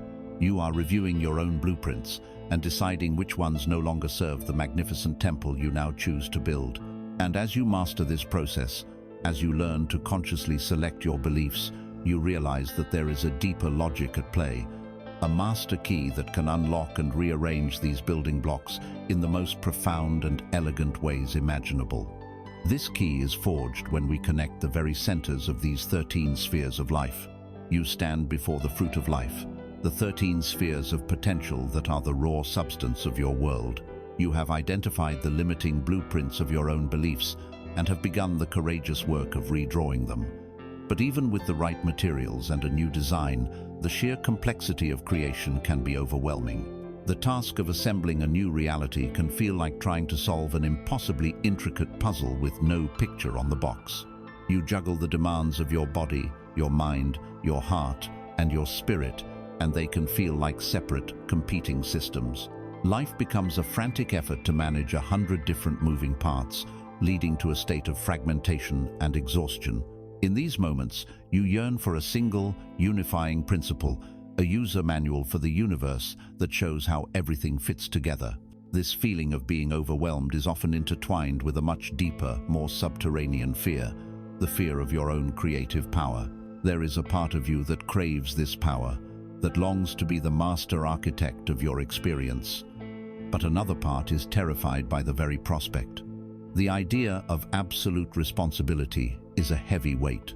If you are truly the creator of your reality, there is no one left to blame. There are no external villains, no unfair circumstances, no cosmic injustices. There is only the mirror of your own consciousness, reflecting back the content of your own being. This can be a terrifying realization. Furthermore, if you truly had the power to create anything, what would you choose? What if you made a mistake? What if your unhealed wounds accidentally manifested a monstrous creation? The subconscious fear of wielding such power unwisely keeps many souls playing small, preferring the familiar pain of powerlessness to the immense responsibility of being a god in training. It is to answer both this feeling of overwhelm and this fear of power that the final master pattern is revealed. From the heart of the fruit of life, a new geometry emerges, not by adding more circles, but by connecting what is already there. Imagine drawing a straight line from the center of every sphere to the center of every other sphere. From this web of connections, a magnificent and complex figure is born, containing all the previous geometries within its form. This is Metatron's cube. It is named for the archangel Metatron, who in ancient lore is the scribe of God, the keeper of the secrets of creation. This is not just a beautiful design. It is the user manual you have been searching for. It is the map of the divine thought process. It is a diagram illustrating the flow of creative energy as it journeys from the singularity of pure spirit through the archetypal potential of the fruit of life and finally crystallizes into the specific, tangible forms that make up the physical world. The core message of Metatron's cube is this: the universe is not chaotic or random. It is intelligently ordered according to elegant geometric principles, and this ordering principle, this master key, is available to you. Within the lines of Metatron's cube are hidden the 5 primary shapes that form the basis of all matter. These are the Platonic solids, which we will soon explore. They are the geometric atoms of reality. To understand Metatron's cube is to understand how these atoms are formed and arranged. It is to move beyond being a builder who simply follows a blueprint and to become an architect who understands the fundamental principles of physics, engineering, and aesthetics. It brings clarity to the complexity. It shows you that the systems of your life, your health, your wealth, your relationships are not separate puzzles. They are all expressions of the same underlying geometric dynamics. By working with the master pattern, you can affect all the sub-patterns simultaneously. Think of it as a master key. In your life you face many locked doors. The door to vibrant health, the door to financial freedom, the door to deep, authentic love. You might spend years searching for the specific individual key to each door, feeling frustrated and exhausted by the search. Metatron's cube is not one of those individual keys. It is the master key that opens every lock. It is the knowledge of how locks themselves are designed. When you hold the master key, you are no longer fumbling in the dark, trying to force a lock for which you don't have the key. You can approach any door with confidence because you understand the principle by which it opens. It doesn't mean the door will swing open without effort. You still have to walk up to it, insert the key, and turn it. But the struggle, the guesswork, and the feeling of being locked out are gone. You have been granted access.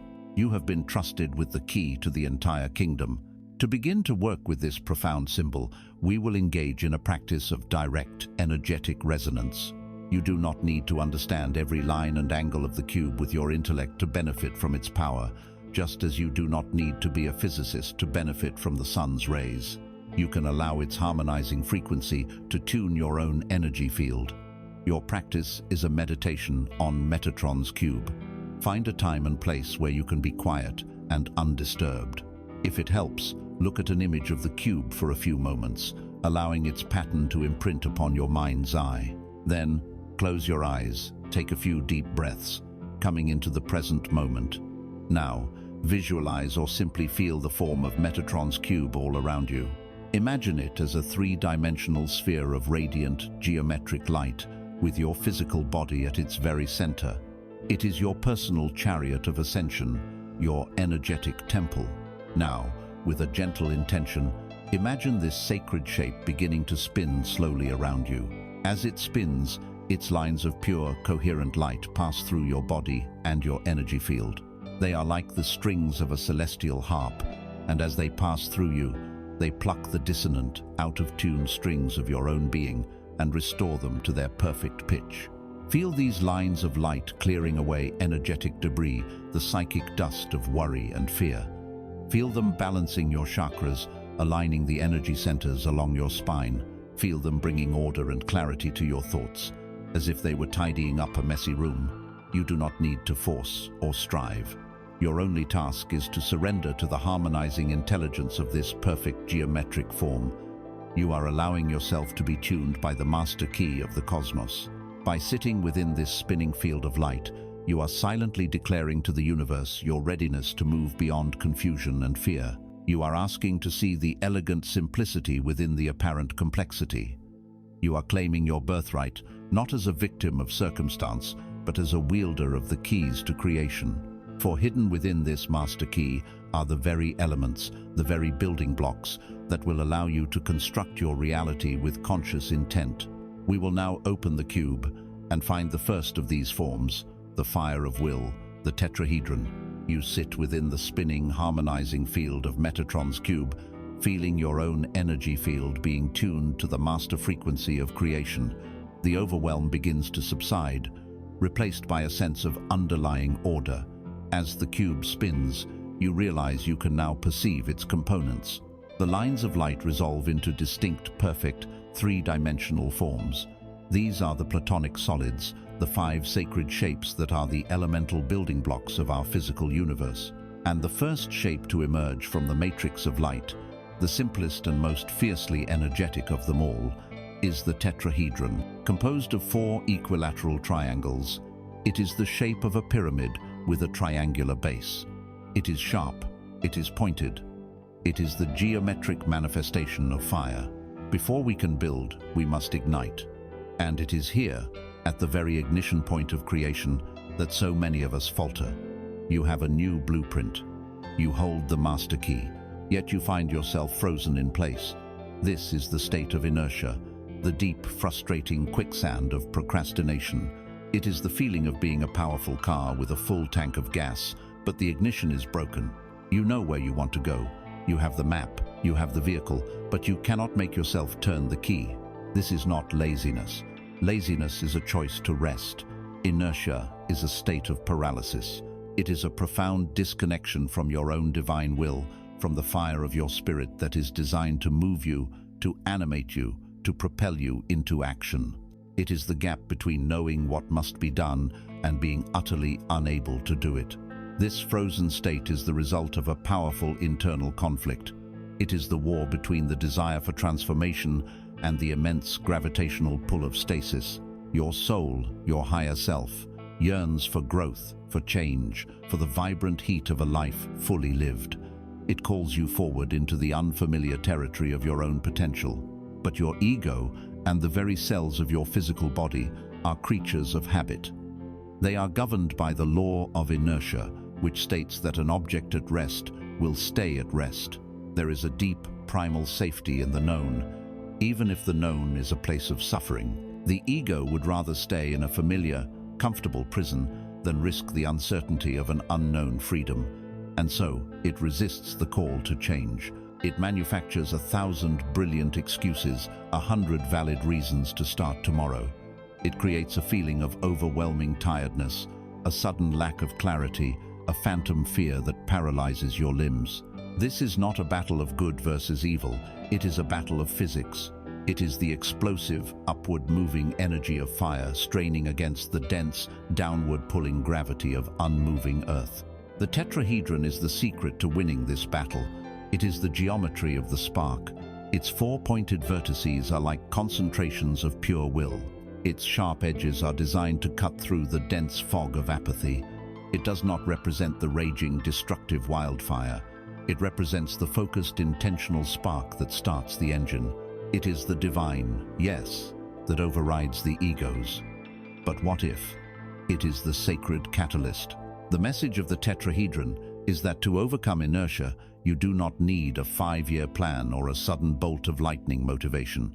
You need one tiny, perfectly formed spark of decisive action. The entire journey of 1,000 miles is irrelevant in the face of the first frozen step. The tetrahedron is concerned only with that first step. Its purpose is singular: to initiate, to pierce the veil of inaction. Imagine a single, perfect matchstick. In its potential, it holds the power to light a candle, to warm a room, to signal for rescue, to clear a field for new growth. But as long as it remains in the box, that potential is dormant. The energy required to strike the match, that one quick, decisive, friction-generating movement against the striking surface, is the energy of the tetrahedron. The action is small, but its consequences are cosmic. In that single instant, potential energy is transformed into kinetic energy. Light and heat are born where there was only darkness and cold. The state change is absolute. You do not need to know how the fire will burn or how long it will last. You only need to be willing to strike the match. Procrastination is the state of endlessly staring at the matchbook, debating the best way to strike, worrying if the wind will blow it out, and wondering if you even deserve the warmth. The path of the tetrahedron is to simply, cleanly, and without further thought, strike. Let us forge this fiery geometry into a tool to shatter your own inertia. We will call this the spark practice. This is not about long-term project planning, it is about immediate state change. Identify one area in your life, right now, where you are feeling stuck. Choose one task you have been putting off. Do not choose the entire project. Choose the matchstick.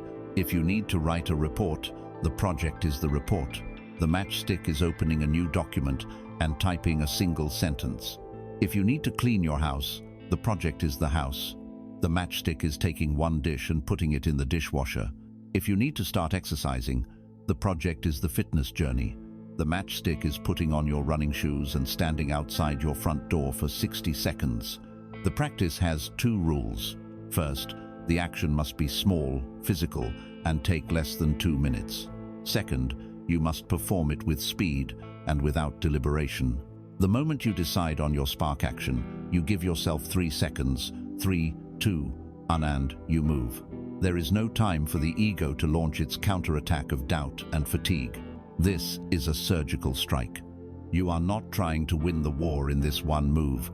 You are simply trying to break the enemy's line.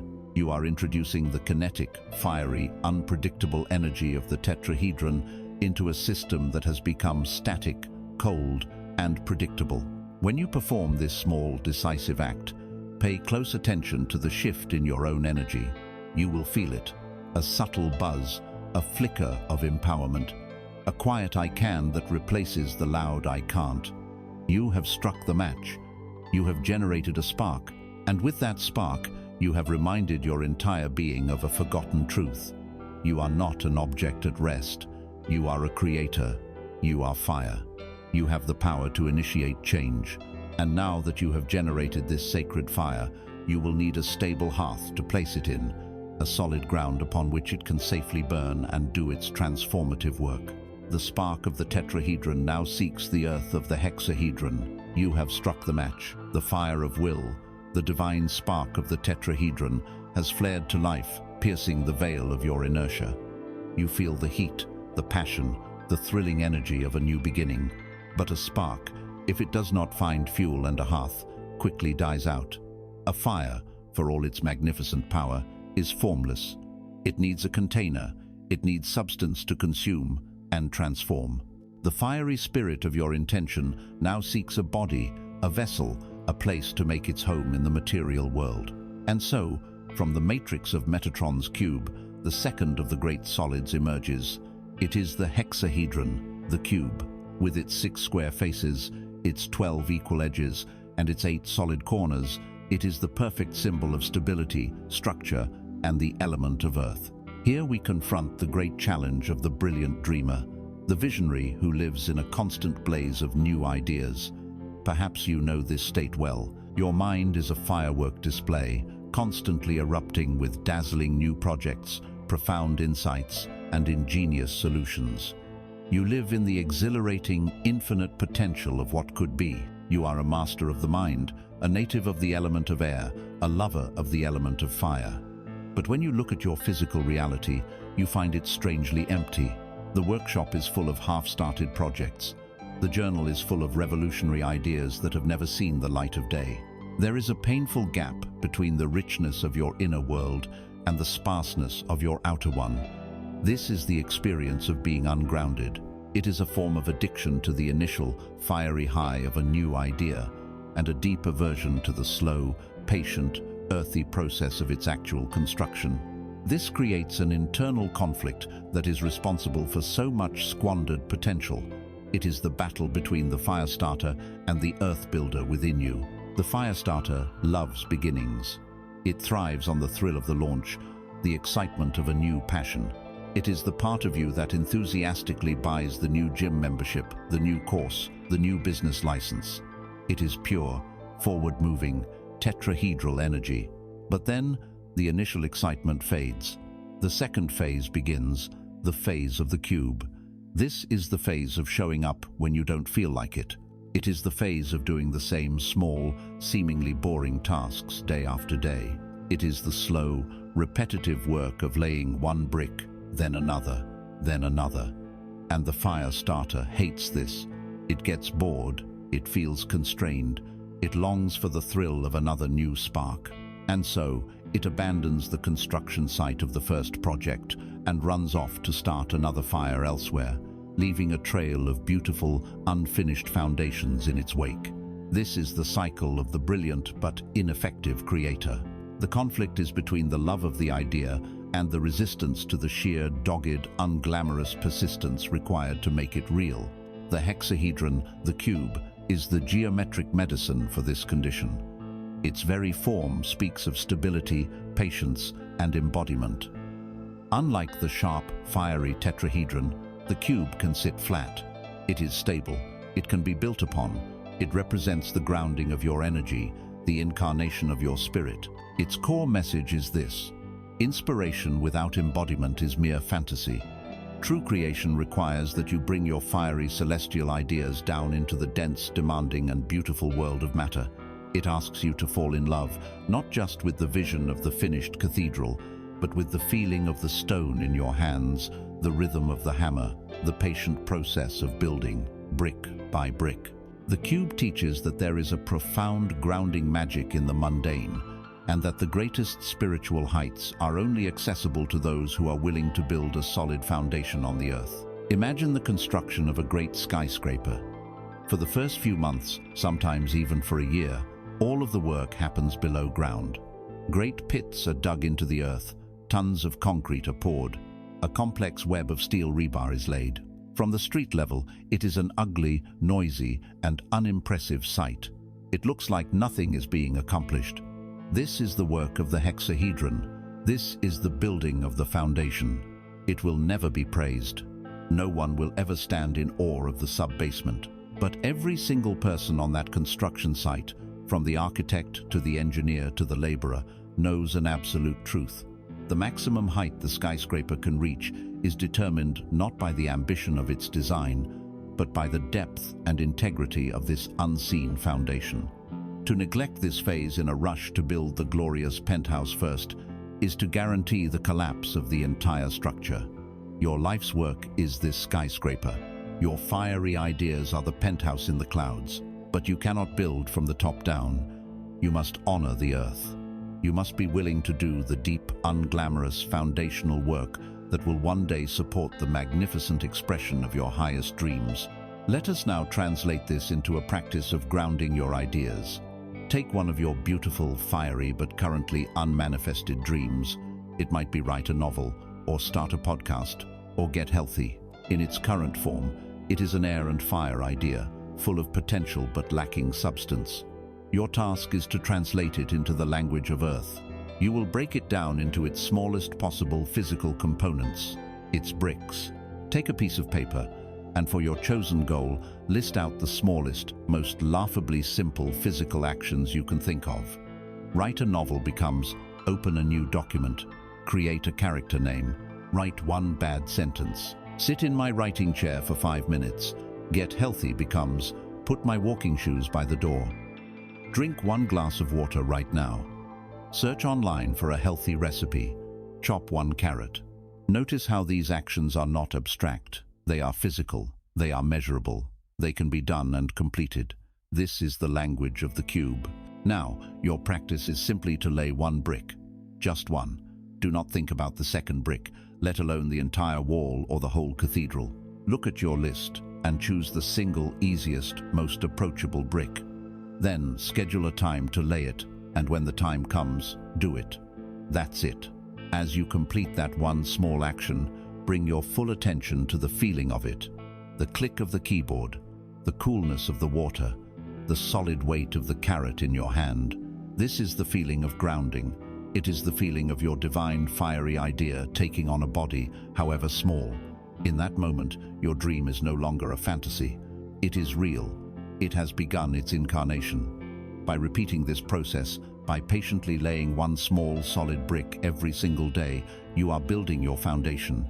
You are creating the stable structure upon which all future growth will depend.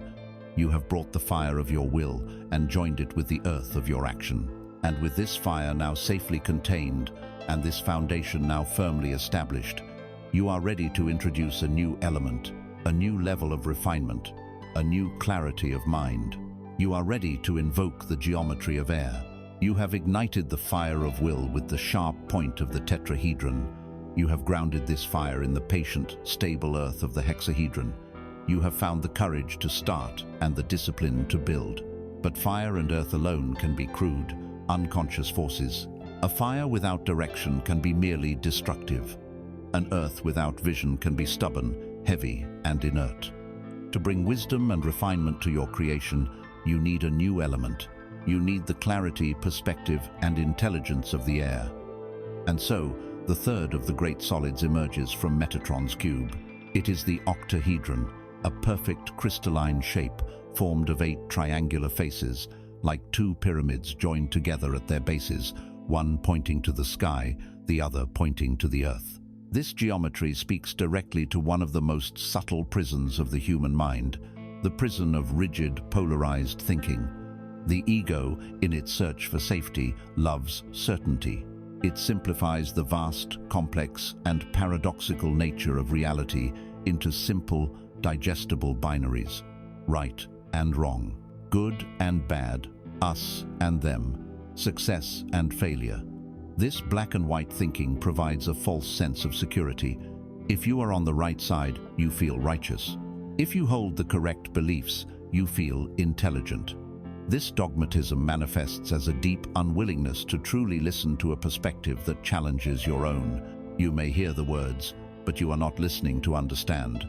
You are listening for the flaws in their argument, so you can prepare your rebuttal.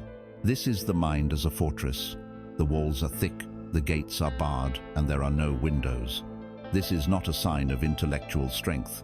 It is a sign of a deep, unacknowledged fear of ambiguity, a terror of the messy, uncomfortable, and magnificent complexity of the truth.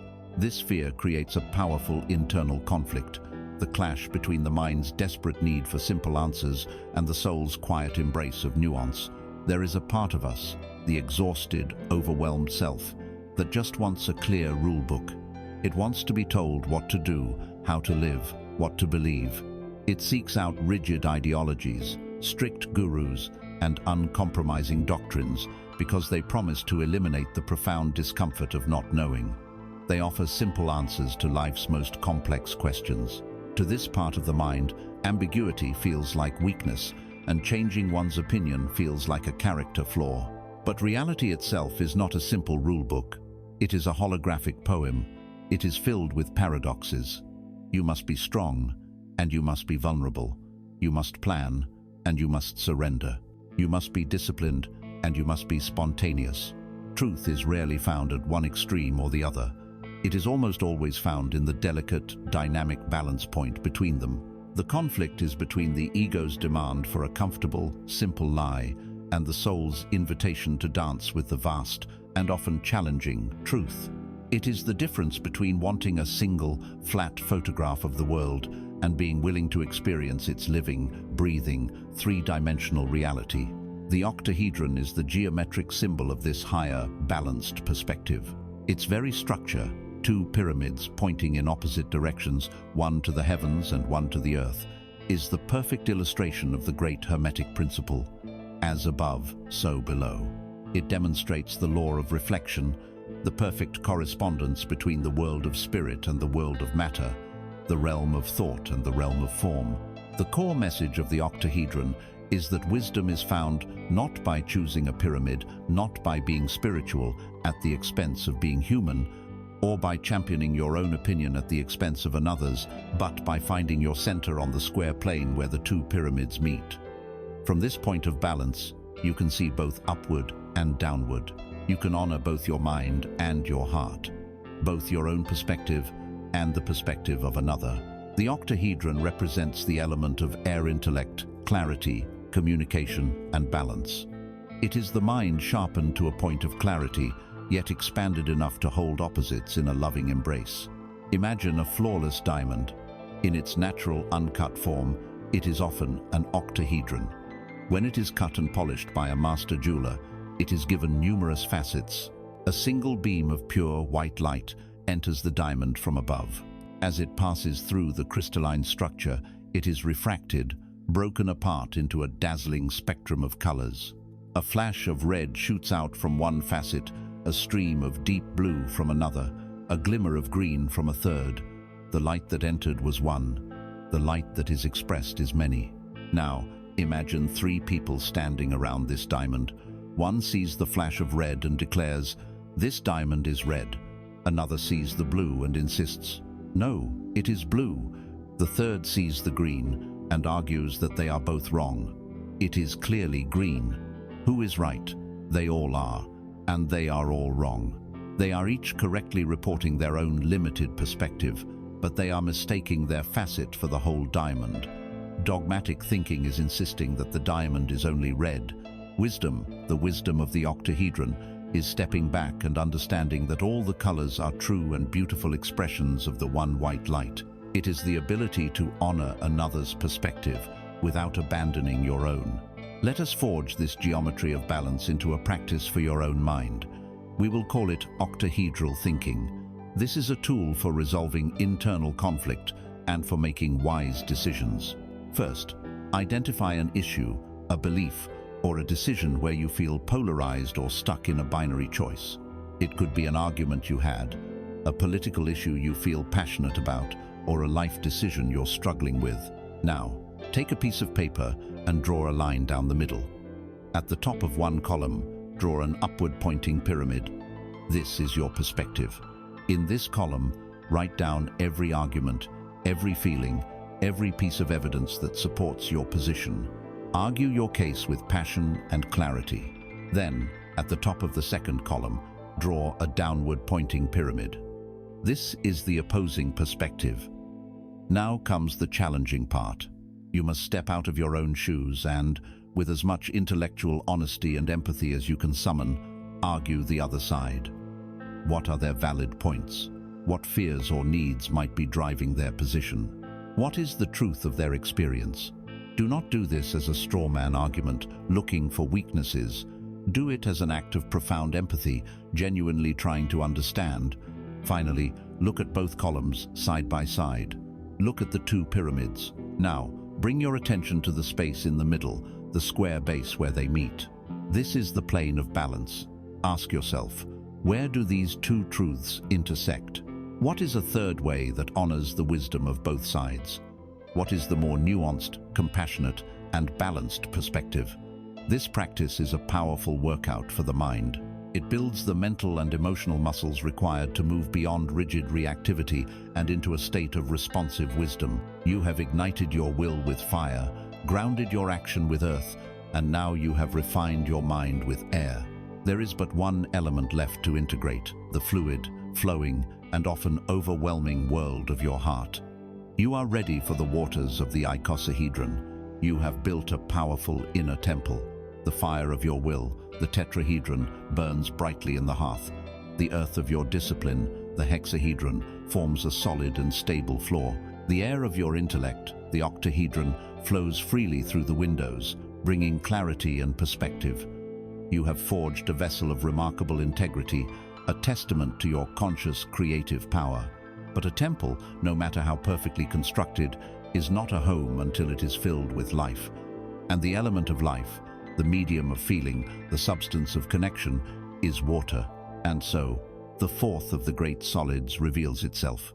It is the icosahedron. With its 20 triangular faces, it is the most complex of these primary forms, the closest in shape to a perfect sphere. It is the geometry of fluidity, of adaptability, of movement. It is the sacred container for the wild, deep, and often overwhelming ocean of your emotions. For many, this inner ocean is a place of terror. We have learned to fear our own emotional depths. Our relationship with our feelings tends to fall into one of two dysfunctional patterns.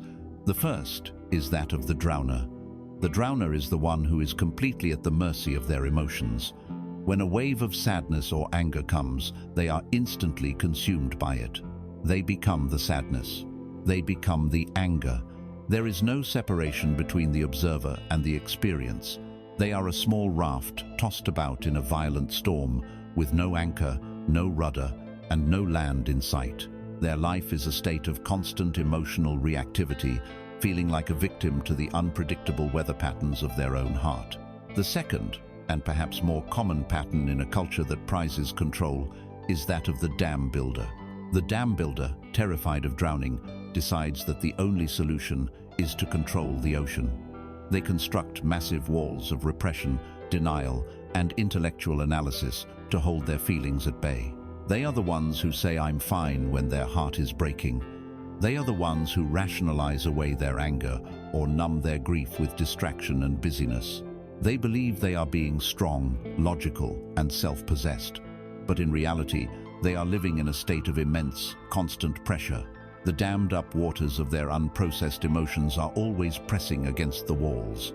This requires a tremendous amount of life force to maintain, leading to a state of chronic numbness, depression, and exhaustion. And inevitably, the pressure becomes too great. The dam cracks, and years of suppressed emotion burst forth in a sudden, destructive, and uncontrollable flood. The internal conflict that drives these patterns is the quest for a false peace. It is the battle between the ego's desire for a placid, tranquil pond and the soul's need for a vital, flowing river. The ego, especially the spiritually inclined ego, wants good vibes only. It labels emotions like anger, fear, and grief as negative or low vibrational and sees them as obstacles to enlightenment. It seeks a state of perpetual, undisturbed calm. But a pond that is always calm is a pond that is stagnant. It has no life force. The soul knows that true aliveness is not found in sterile tranquility. It is found in the dynamic, ever-changing flow of a living river. The soul knows that your so-called negative emotions are sacred messengers. Anger is the sacred fire water that rises to tell you where your boundaries have been violated. Grief is the holy water of the heart that shows you the depth of what you have loved. Fear is the primordial water of instinct that rushes to show you what is precious and in need of protection. To deny these emotions is to deny the wisdom of your own soul. The conflict is between the desire for the dead peace of a stagnant pond and the courage to embrace the vibrant life of a flowing river. Here we must completely reframe our understanding of emotion. The word itself is the key. Motion, energy in motion. Emotions are not who you are. They are not static states of being that define you. They are simply packets of energy moving through you. They are weather patterns passing through the sky of your awareness. The sky does not become the storm. It is simply the space in which the storm happens. The core message of the icosahedron, with its fluid, water-like nature, is this: you are not the water, you are the riverbed. Your task is not to stop the river, nor is it to become the river. Your task is to provide a strong, deep, and loving container for the river to flow through. The river of emotion has its own intelligence. It knows where it is going. It is always seeking the path of least resistance on its journey back to the great sea of peace and integration.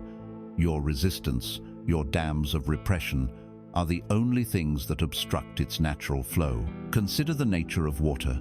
It is the softest, most yielding of all elements. It takes the shape of whatever contains it, yet with enough time, it can wear away the hardest stone. This is the power of your emotions. They are gentle, but they are persistent. Water always finds a way. It seeps through the tiniest cracks. It flows around the most immovable obstacles. It never fights. It simply finds the open path. Your emotions, if you allow them to move, will do the same. They will intelligently find the cracks in your armor, the points of unresolved tension in your body, and they will flow there to bring healing and release. The practice is not to fight your feelings, but to become like water yourself, fluid, adaptable, and willing to move. Let us forge this watery geometry into a practice of emotional alchemy. We will call it observing the river.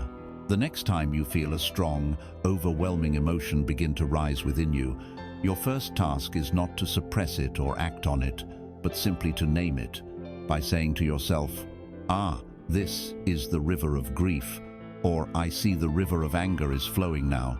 You create a tiny, crucial space of awareness. You are the observer, not the river. The second step is to find your seat on the riverbank. Close your eyes for a moment and visualize yourself sitting peacefully on a grassy bank under the shade of a wise old tree. You are safe, you are grounded. Now, your third and final task is to simply watch the river of your emotion flow by. Do not jump in, do not throw rocks in it, do not try to build a dam, just watch. Observe its qualities without judgment. What color is this river of anger? Is it a muddy, churning brown, a fiery volcanic red? What is its speed? Is it a raging torrent or a slow, deep, powerful current? What is its temperature? What sounds does it make? You are simply being a neutral, compassionate witness to the energy that is moving through your system. By doing this, you are honoring the emotion. You are allowing it to be seen and felt without being consumed by it. You will find that when you cease to resist an emotion, it flows through you much more quickly. The river that is allowed to flow freely will always find its way to the ocean and return to a state of calm. You are learning to become the riverbed, the strong and loving witness to the sacred waters of your own heart. You have now brought the four worldly elements into harmony: the fire of will, the earth of stability, the air of intellect, and the water of emotion.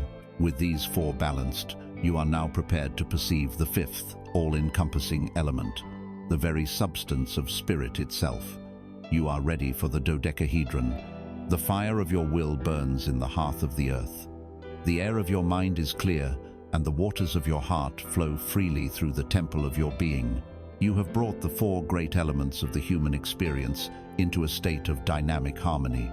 A vessel of immense integrity has been forged. But what is the space in which this temple exists? What is the unseen medium that holds the fire, the earth, the air, and the water? For the final act of elemental creation, we must turn our attention not to a component of reality, but to the very substance of reality itself. And so, the fifth and final platonic solid emerges from Metatron's cube. It is the dodecahedron. With its 12 pentagonal faces, it is the shape that most closely approximates a sphere. It is the geometry of the heavens, the symbol of the fifth element, ether, spirit, the all-pervading consciousness of the universe.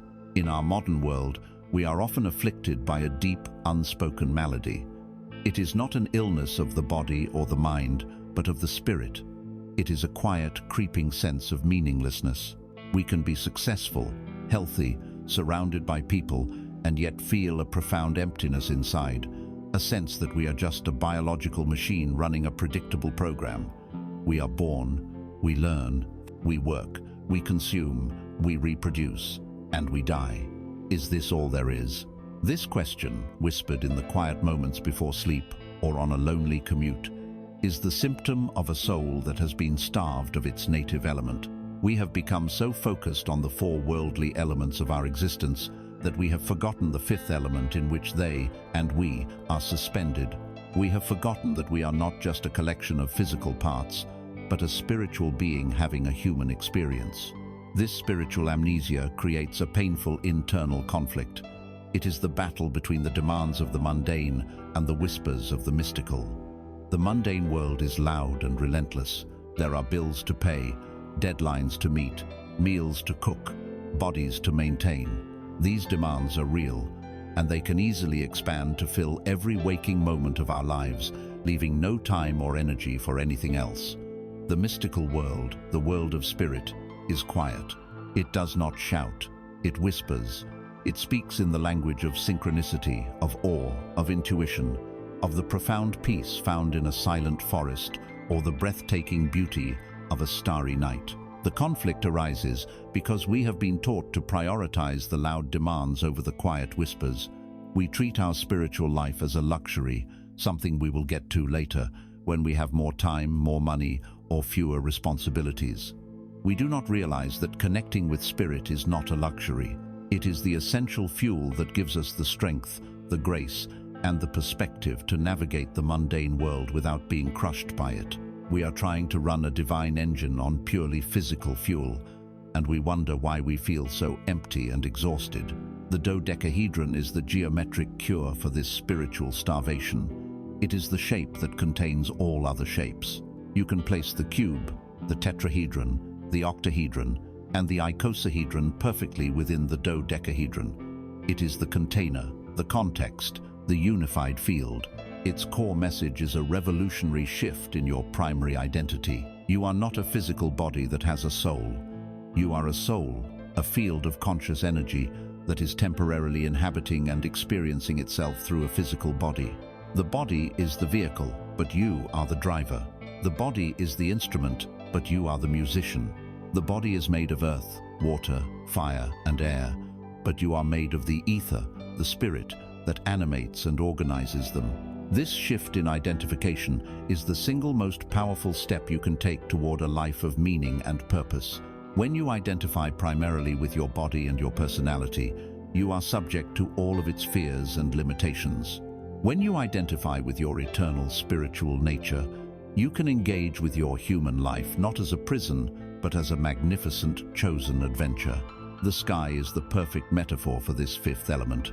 The sky is the vast, omnipresent container for everything. It holds the clouds of the air. It receives the heat of the fire from the sun. It releases the life-giving rain of the water. It touches the solid ground of the earth. The sky connects and contains all the other elements. And yet, most of the time, we do not even notice it. It is so vast and so constant that it becomes invisible to us. It is the background, not the main event. In the same way, the field of spirit, the ether, is the invisible medium in which your entire life unfolds. You are breathing it, you are moving through it, you are made of it, yet you may have been conditioned to completely ignore its presence. The dodecahedron invites you to remember the sky. It invites you to lift your gaze from the immediate earthly concerns at your feet and to remember the vast, open, conscious space in which you live and move and have your being. Let us now engage in a practice to consciously connect with this all-pervading spirit. This is not about building or changing anything. It is simply about remembering and receiving. Your practice is to spend a few moments connecting with the larger. There are many doorways to this connection. Choose one that calls to you. One doorway is to look up. On a clear night, go outside, away from the glare of city lights, and simply look at the stars. Do not try to name the constellations or understand the astrophysics. Simply allow yourself to feel the sheer, incomprehensible scale of the cosmos. Feel the light from stars that has traveled for millions of years to meet your eyes. Feel your own smallness, not as something frightening, but as something precious, a tiny conscious spark held in an infinite, intelligent darkness. Feel yourself as a part of that great, silent, glittering whole. Another doorway is to go inward. Find a quiet moment and place your hand over the center of your chest. Close your eyes and feel the steady, rhythmic beat of your own heart. Ask yourself, who is beating my heart? You are not doing it with your conscious mind. An intelligence far greater and more ancient than your personal ego is running the entire, impossibly complex miracle of your body. It is turning food into energy, air into life, light into vision. Without any effort on your part, this vast intelligence is animating your form. By simply feeling your own heartbeat, you are touching the hand of the divine within you. A third doorway is to walk among giants. Go to a forest, a park, a beach, or any place of natural power. Stand before an old tree, lean against its trunk, and feel its slow, deep, silent life force. Recognize that it is a living, breathing being, a complex organism connected to the entire earth through its roots and to the heavens through its leaves. Or stand before the ocean and listen to the rhythm of the waves, a breath that has been rising and falling for eons. Feel the immense power and peace of these natural cathedrals. Recognize that you are not separate from this. You are a part of this same web of life, made of the same stardust, animated by the same universal spirit. By engaging in these simple acts of remembering, you are nourishing your soul. You are drinking the ether, You are aligning yourself with the dodecahedron. You have now balanced the 5 elemental forces within your being. You have the fire of will, the stability of earth, the clarity of air, the flow of water, and the vast context of spirit. With these sacred geometries now awakened within you, you are no longer just a builder. You are a conscious creator, ready to tune the very instrument of your reality. You have walked the inner temple and awakened the 5 sacred geometries within your being. The fire of the tetrahedron, the earth of the cube, the air of the octahedron, the water of the icosahedron, and the spirit of the dodecahedron. You have come to understand that these are not just abstract symbols, they are the elemental building blocks of your experience. But now we must understand that these forms are not static, they are alive. They are resonant structures, constantly humming with a specific frequency, like perfect, crystalline tuning forks. By bringing them into balance within yourself, you have done more than just achieve a state of inner harmony. You have begun to change the very signal you broadcast to the universe. This brings us to one of the most confusing and often painful experiences on the spiritual path. You do the work, you meditate, you set your intentions, you try to think positive thoughts, yet you find yourself caught in a recurring pattern of misfortune. You seem to be a magnet for the very experiences you are trying to avoid. The same type of unhealthy relationship appears with a different face. The same financial crisis erupts from a new and unexpected source. The same feelings of anxiety or unworthiness rise up again and again, triggered by seemingly random events. In these moments, it is easy to feel like a victim of a cruel and arbitrary universe. It can feel as though the famous law of attraction is either a lie or it is actively working against you. The internal conflict that arises from this is immense. It is the war between what you consciously want and what you unconsciously are. Your conscious mind, the thinking self, diligently sends out its desires to the cosmos. I want a loving partner. I want financial abundance. I want peace. These desires are like small paper boats you release onto a great ocean. But your subconscious being, the vast, deep ocean itself, which is the sum total of all your unhealed wounds, your limiting beliefs, and your habitual emotional states, is broadcasting a much more powerful signal. It may be humming with the frequency of, I am not worthy of love, or vibrating with the cellular memory of, there is never enough, or resonating with the deep conviction that the world is an unsafe place. You are whispering one request while shouting a completely different reality. The universe, which is not a thinking entity but a field of pure, responsive resonance, does not and cannot respond to your whispered want. It can only and will only respond to the powerful, consistent frequency of what you are. It does not bring you what you ask for. It mirrors back to you the signal you are broadcasting. This is the core message that liberates you from the feeling of being a victim of circumstance. You are not a receiver. You are a transmitter. You are a powerful broadcasting tower, and the events of your life are not random occurrences. They are the perfect reflection of the frequency you are emitting. Your inner state creates your outer reality, not the other way around. The sacred geometries you have been exploring are the master tools for re-engineering the very structure of your broadcast. They are the control panel in your transmission room. When you feel chaotic and ungrounded, you are broadcasting a frequency of chaos. By invoking the stable, grounding energy of the cube within you, you are not just changing your mood, you are fundamentally altering the geometric structure of your energy field. You are changing your signal from chaos to stability. When you feel powerless and stuck, you are broadcasting a frequency of inertia. By invoking the fiery, initiating energy of the tetrahedron, you are shifting your broadcast to one of action and divine will. This is the true work of manifestation. It is not about forcing the outside world to change. It is about becoming so internally coherent, so vibrationally clear, that the outside world has no choice but to rearrange itself around your new song. Think of your energy field as a finely crafted guitar. Your desired reality, a life of peace, love, and abundance, a beautiful, harmonious chord, perhaps a perfect C major. You can know the theory of the C major chord. You can look at the diagram and know exactly where to place your fingers on the frets. This is your conscious intention, your positive thinking. You place your fingers correctly and you strum the strings, expecting beautiful music. But if the strings of the guitar are themselves out of tune, if one is sharp, another flatter sound that emerges is a dissonant, ugly noise. It is nothing like the C major you intended. In your frustration, you might try strumming harder or with more feeling, but the result is the same discordant crash. The problem is not your intention. The problem is not your action. The problem is that the instrument itself is out of tune. Your being, your energy field, is the instrument.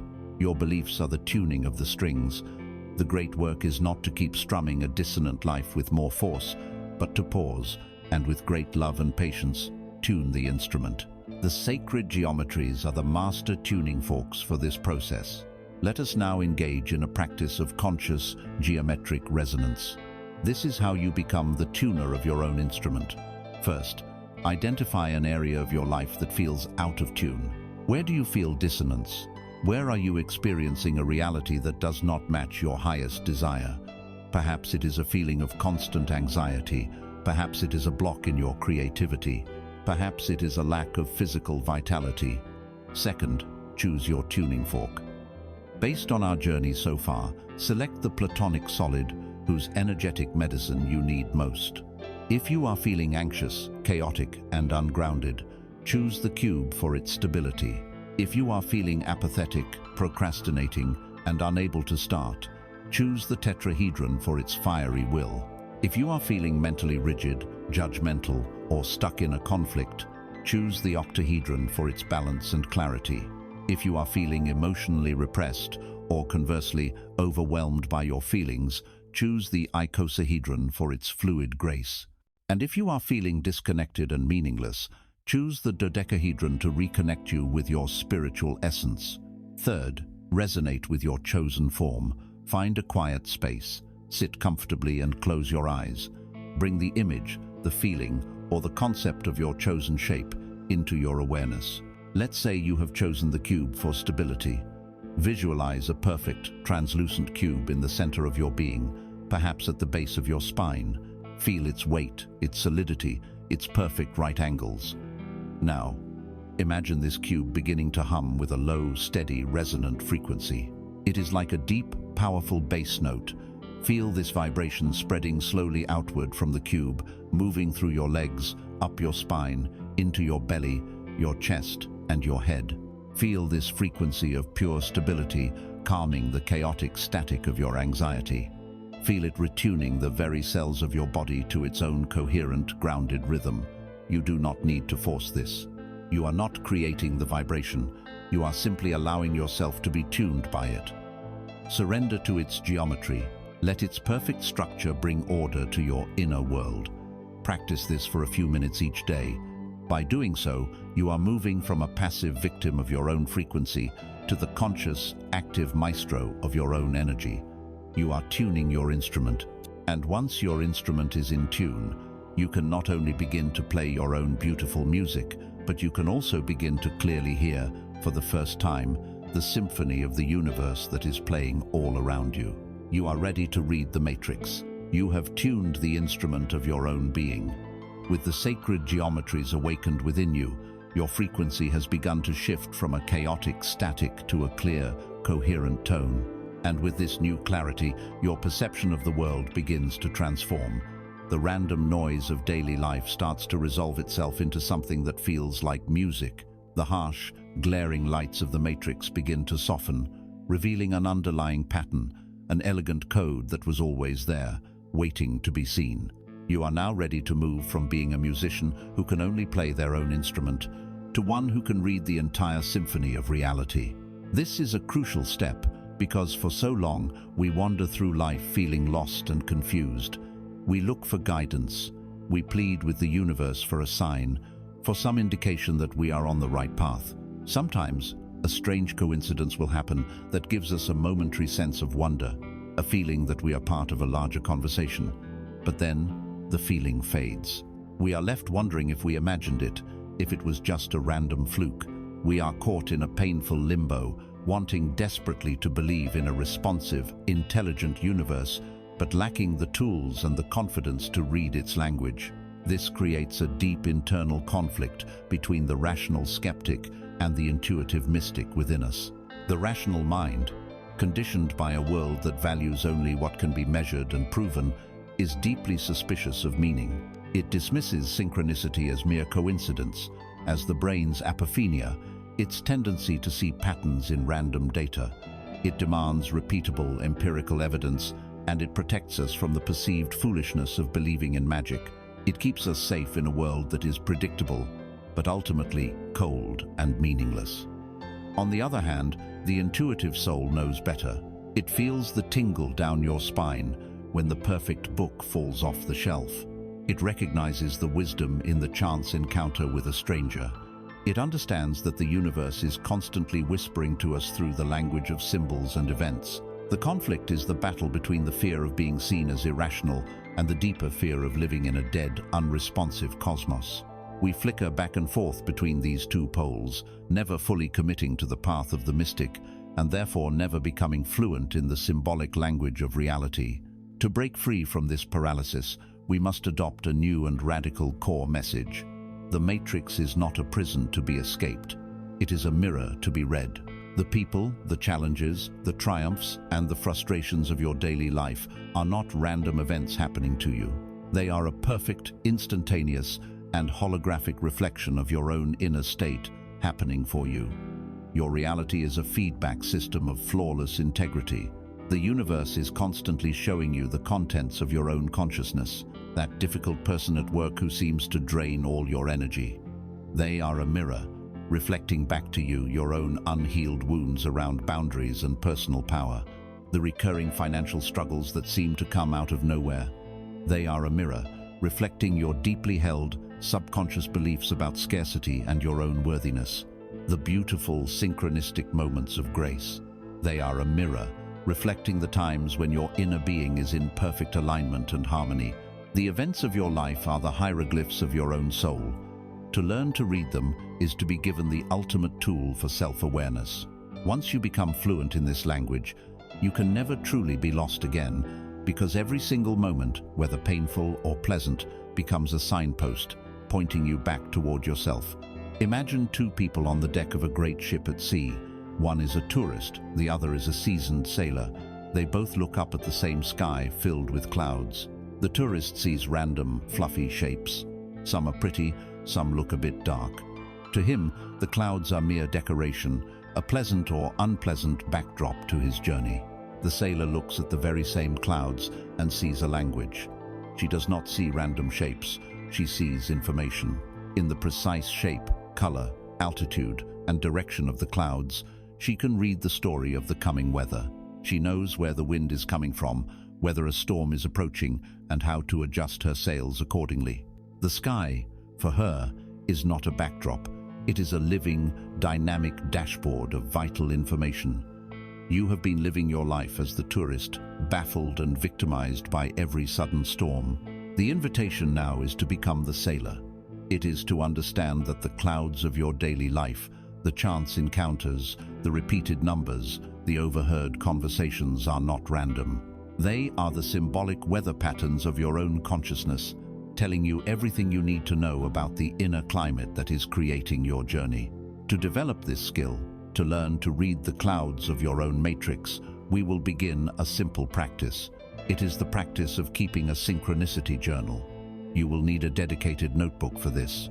Your only task is to become a neutral data collector. Throughout your day, you will simply record the meaningful coincidences, the strange patterns, the synchronicities, without judgment and without an immediate need to interpret them. Did you see the number 444 3 times today? Write it down. Did you have a question in your mind and then you opened a book to a random page and found the answer? Write it down.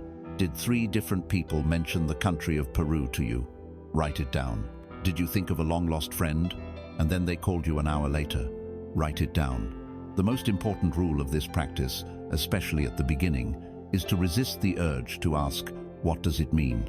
The analytical mind will want to jump in immediately and assign a simplistic meaning, or, more likely, dismiss the event as meaningless.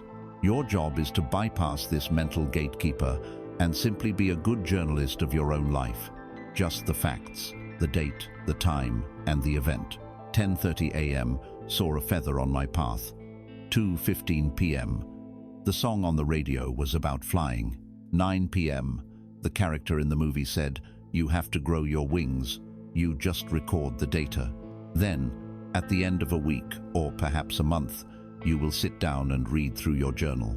By looking at the data from this detached perspective, the larger patterns and themes will begin to emerge on their own. The pressure to interpret is gone, and your intuitive mind is free to make connections. You might realize that every time you were worried about money, you started seeing images of spiders, a symbol of creative abundance. You might notice that a certain number always appears when you are out of alignment with your truth. You are teaching yourself to see the symbolic language that your own soul is using to communicate with you through the medium of your reality. You are learning to read the code, and once you have learned to read the divine, intricate code of your own life, you will arrive at the final, most empowering realization of all. You are not just the reader. You are the one who gets to write the next line. You have arrived at the final threshold. You have walked the inner temple, awakened the 5 elements, tuned the instrument of your being, and learned to read the sacred, symbolic language of your own reality. You have journeyed from the solitary point of origin to the infinitely interconnected flower of life. You have moved from a feeling of being a helpless victim of circumstance to a skilled interpreter of the matrix. You have learned to read the code. And now, at the culmination of this journey, the ultimate truth is revealed, a truth so simple and so staggering that it changes everything. You are not here to just read the code, you are here to write it. This is the final frontier of consciousness, and it is a place where many seasoned seekers hesitate. It is one thing to accept that the universe is an intelligent feedback system. It is quite another to accept that you are the one at the controls. Having overcome the feeling of being a victim, a new, more subtle state can emerge, that of the masterful observer. You become adept at seeing the synchronicities, at understanding the mirrors, at diagnosing your own limiting beliefs based on the evidence of your life. This is a powerful and valid stage of development, but it is still one step removed from your true nature. It is the stance of the brilliant critic who can analyze a masterpiece in minute detail, but has not yet picked up the brush to paint their own. There remains a layer of separation, a subtle hesitation, a quiet, lingering belief that the ultimate power of creation lies with some other, higher force, and your job is merely to align with it. This hesitation gives rise to the final internal conflict, the ultimate battle for sovereignty. It is the conflict between the fully awakened self and the last, most stubborn remnants of the old ego. The awakened self stands in the quiet, thrilling knowledge of its own limitless potential. It understands that it is a focal point of the universal consciousness, endowed with the power to shape reality through its own focus and intent. It is ready to claim its birthright as a co-creator with the divine. But the old ego, even in its weakened state, launches a final, desperate defense. Its weapon is no longer overt fear, but a more subtle form of self-sabotage, the burden of worthiness. It whispers, "Who are you to wield such power? Are you pure enough? Are you wise enough? Look at your flaws, your past mistakes. You are not ready for this responsibility. It is safer to wait, to become more perfect, before you dare to consciously write the code of reality." This is the last great illusion, the belief that you must earn the right to be what you already are. It is the final gate before you step fully into the power of the conscious geometer. The core message that throws this final gate wide open is this: the act of creation is not a right to be earned. It is a fact of your existence. You have been writing the code of your reality from the moment you were born. You have never not been creating. The only difference is that until now, you have been doing it unconsciously, from a place of fear, of inherited beliefs, of unhealed wounds. Your life, as it stands today, is the result of the code you have already written. The invitation now is not to start creating. The invitation is to start creating consciously. It is to pick up the pen with deliberate intent, rather than letting it scribble erratically based on the tremors of your subconscious mind. You are not stepping into a new power. You are awakening to the power that has been flowing through you all along. You are no longer just an observer of the sacred geometries. You are the geometer. You are the architect. Through the focused alignment of your intention, the potent charge of your emotion, and the committed integrity of your action, you are in a constant state of sculpting the energy field, of defining the parameters, of shaping the matrix. This is the great secret of the gardener. A gardener understands that they cannot force a seed to sprout. They cannot command a flower to bloom. That power belongs to the life force itself, to the divine intelligence within the seed. To attempt to force it would be an act of arrogant folly. And so, the gardener does not try to be the seed. They do not try to be the sun. But this does not make them passive. Their role is absolutely crucial. They become a conscious co-creator with nature. They do the work that only they can do. They prepare the soil, removing the rocks and weeds of old, limiting beliefs. They ensure the soil is rich with the nutrients of self-worth and compassion. They plant the seed of their intention with care and deliberation. They provide the water of focused, positive emotion. They ensure the plant gets the light of their consistent, loving attention. They protect the tender sprout from the pests of doubt and external criticism. The gardener does not make the garden grow, but without the gardener's conscious, deliberate, and loving partnership, the garden would never reach its full potential. You are this gardener. Your consciousness is the soil. Your life is the garden. Let us now embody this final role. Your practice is to perform a creation ritual, a conscious act of planting a seed in the garden of your reality.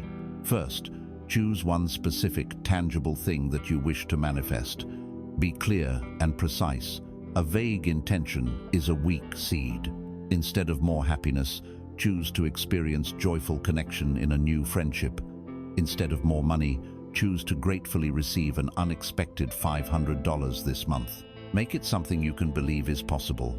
Second, prepare the soil. Find a sacred time and space where you will not be disturbed. Light a candle. Sit quietly and clear your mind. For a few moments, remove the rocks by consciously setting aside any doubts or feelings of unworthiness related to this desire. You can simply say, "For this ritual, I release all resistance, and I choose to believe in my power to create." Third, plant the seed. Close your eyes and visualize your desired reality as if it has already happened. Do not just see it, live it. Engage all of your senses. If you desire a new friendship, visualize yourself laughing with that person. Hear their voice. Feel the warmth of their presence. If you desire the unexpected money, visualize yourself holding it in your hand. Feel the texture of the bills. Smell their unique scent. The key is the fourth step. Feel the emotion. The most crucial part of this ritual is to generate the authentic feeling of having what you desire. Not the feeling of wanting it, which is a frequency of lack, but the feeling of having it. Feel the joy, the gratitude, the relief, the security. This feeling is the water that quickens the seed. Bathe your visualization in this powerful, resonant emotion. Hold this state for as long as it feels good and true. Finally, and this is essential, perform one symbolic physical action. You must ground the ethereal energy in the earth. This action should be something that signals to your subconscious mind and to the universe that you are serious. If you are manifesting the friendship, your action might be to go to a new coffee shop where you might meet people. If you are manifesting the money, your action might be to clean out your wallet, making space for it to arrive. The action itself is less important than the intention behind it. It is your physical amen. It is the act of the gardener placing the seed firmly in the prepared earth. Then, you let it go. You release your attachment to the outcome. You trust that you have done your part. You have consciously written the code. You have performed your sacred duty as the gardener. Now you allow the divine intelligence of the universe to handle the germination. You have moved beyond hope, beyond wishing, into the quiet, potent certainty of the conscious geometer. You have remembered who you are, and so we arrive at the end, which is, of course, a new beginning. At the start of our journey, we stood together before a mirror, questioning the reflection that stared back at us. We felt like a stranger in our own skin, an actor playing a role in a reality that felt alien and imposed. We sought to decode the matrix, to understand the rules of a game we felt we were losing. But you see now, do you not? You are not the reflection in the glass. You are not the collection of memories, triumphs, and sorrows that make up your personal history. You have journeyed deeper and have come to understand that you are not even the person looking into the mirror. The ultimate truth is far more profound. You are the mirror itself. You are the silent, clear, untarnished glass of pure consciousness upon which all reflections, all realities, appear and disappear. And you are also the light. You are the source of illumination that shines upon the mirror, and it is the quality of your own light, the frequency of your own being that determines the nature of the reflection you perceive. Reality is not something you see. Reality is an act of seeing, and you are both the seer and the screen upon which all is seen. The power to decode and rewrite the matrix has not been given to you on this journey. It has been awakened within you. It was never anywhere else. It was sleeping silently in the perfect proportions of your own soul, waiting patiently in the geometry of your heart. The answers were never outside. They were encoded in the very fabric of your being. This awakening is not a destination you have arrived at. It is simply the profound, life-altering realization of what has always been true. You are not a victim. You are not a student. You are not even just a reader of the code.